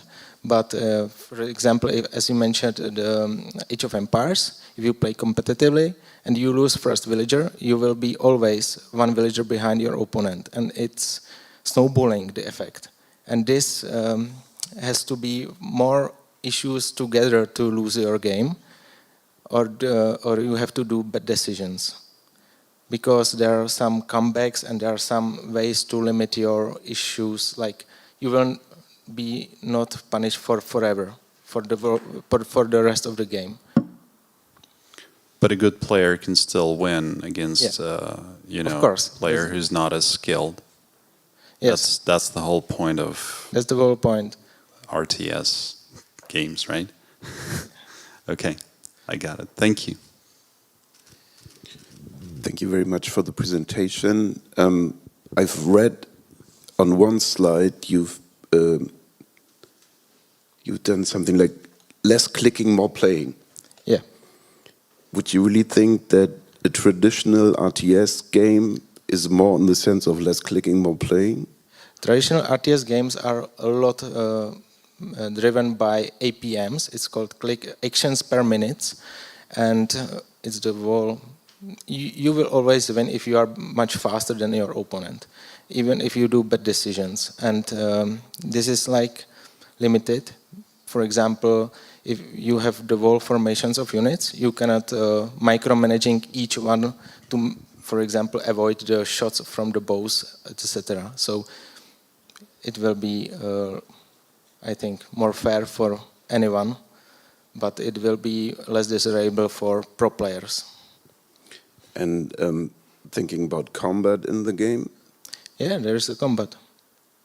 So at least what I've read, that you touched the combat thing not really that much, but you mentioned it like fighting is very important because it's the goal to kind of conquer whatever might be the building of the opponent or something like that. But maybe in your presentation that could be pointed out a bit more. We had to... Thank you. Sorry. Cool, thanks for your presentation. If you would have 100%, how would you distribute it between single-player focus and multiplayer focus of your game? At the beginning, it will be 100% single-player because at the release we do not plan multiplayer directly because we have to build community about it. Mm-hmm. We have to make sure that everything is balanced, and it also gives us more time to polish it more. Mm-hmm. And players will still enjoy the single player and campaigns. From a marketing point of view, naming the product Magna Rna is something that could resonate well in European areas. How do you see this for Asian or US regions? Have you thought about this? Have you thought about a tagline, a subtitle? It was a very hard decision because we selected many names and the best ones are taken. And it's hard to find a good name in English for strategy games, so we went to Latin, and it's open field. And in Latin, it means great kingdoms. I get that. The point I'm making is that you would want to think about a subtitle, something that makes it easier, consumable for markets that are not so fluent in Latin. Let's put it like this.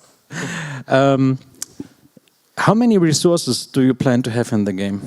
It's 6. 6 resources, okay. And one of them is people. You have to build your village and to use a workforce. You mentioned a slow pace RTS. Is that comparable like the active pause function that is already established in RTS, where the game slows down, can even be paused, and then you continue, or is that something different? In single player, of course, it can be paused anytime and continue. Okay, so that's the slow paced. I'll get it.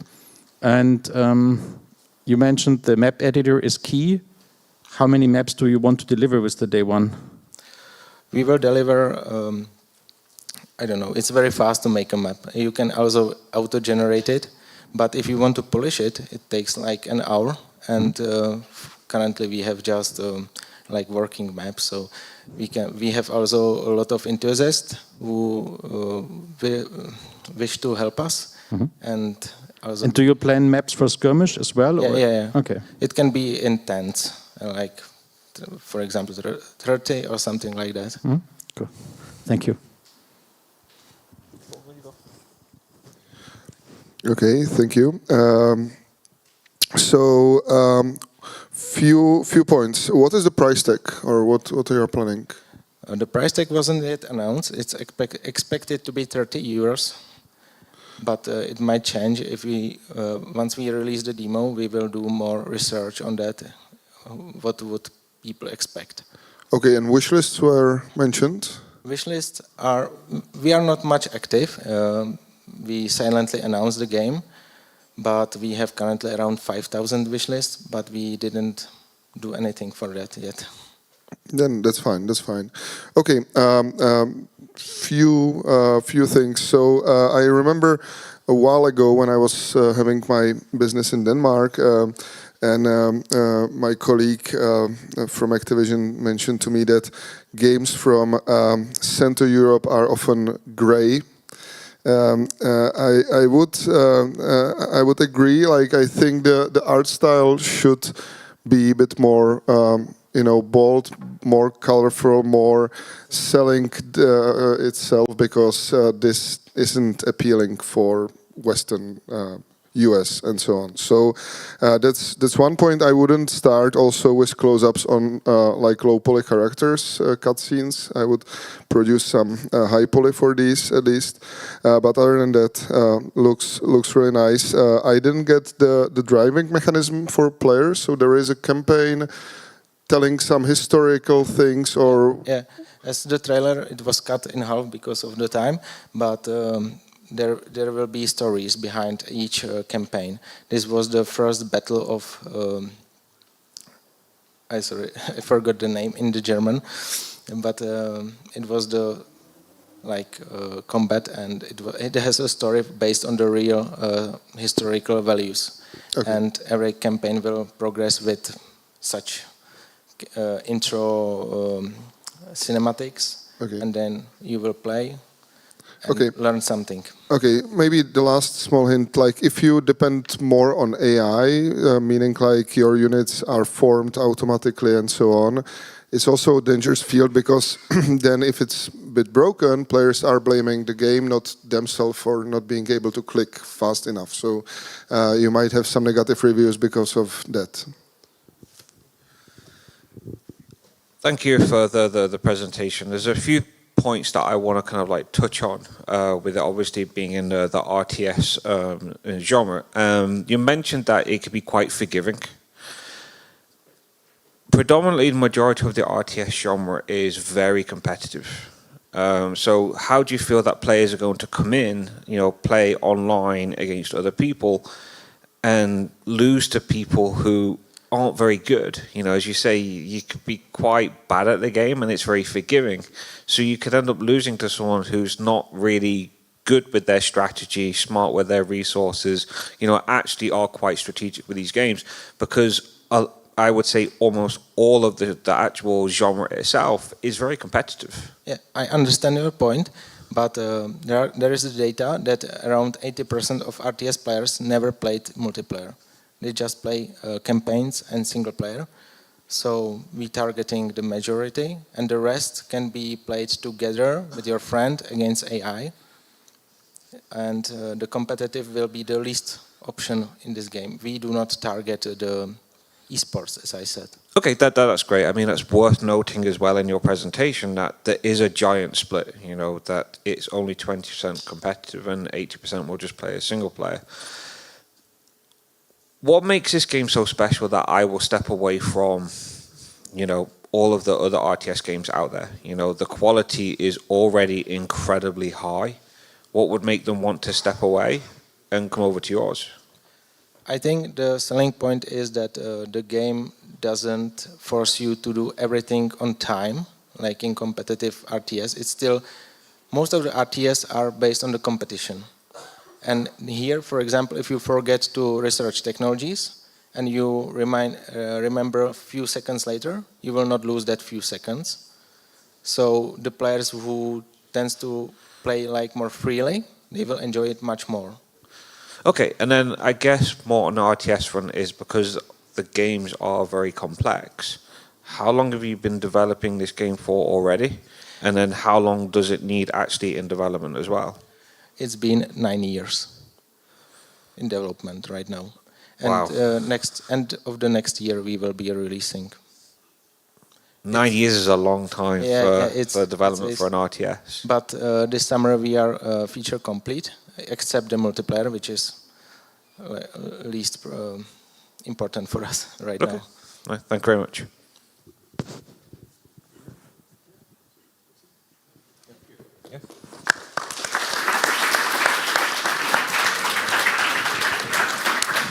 Thank you very much, and that's all from Game Pitch Arena Liberec 2026. Thanks for all the teams. You know, it's not easy to stand here presenting your game in English language. So hats off. Thanks Anifilm and Cybercell Consulting for organizing this event. Thanks to our partners PPF Foundation, Liberecký kraj, and Fuchs and Das. Thank you for watching, and thanks to our strong panel, Alan Edham from Everplay Group, Henner Brun from Calypso Media, Mario Gerhold from Night Peak My Games, Anton Ravin from Fulcrum Publishing, and Vladimir Gershen from Cybercell Consulting and Sale.game. Give them big applause.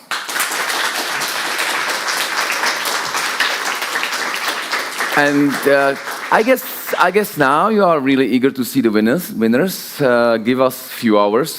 We must, think about it like super deeply, and the final verdict will be announced today, 7:30, and a huge stand close to the chateau. So see you there. Thank you very much. Thanks for everything.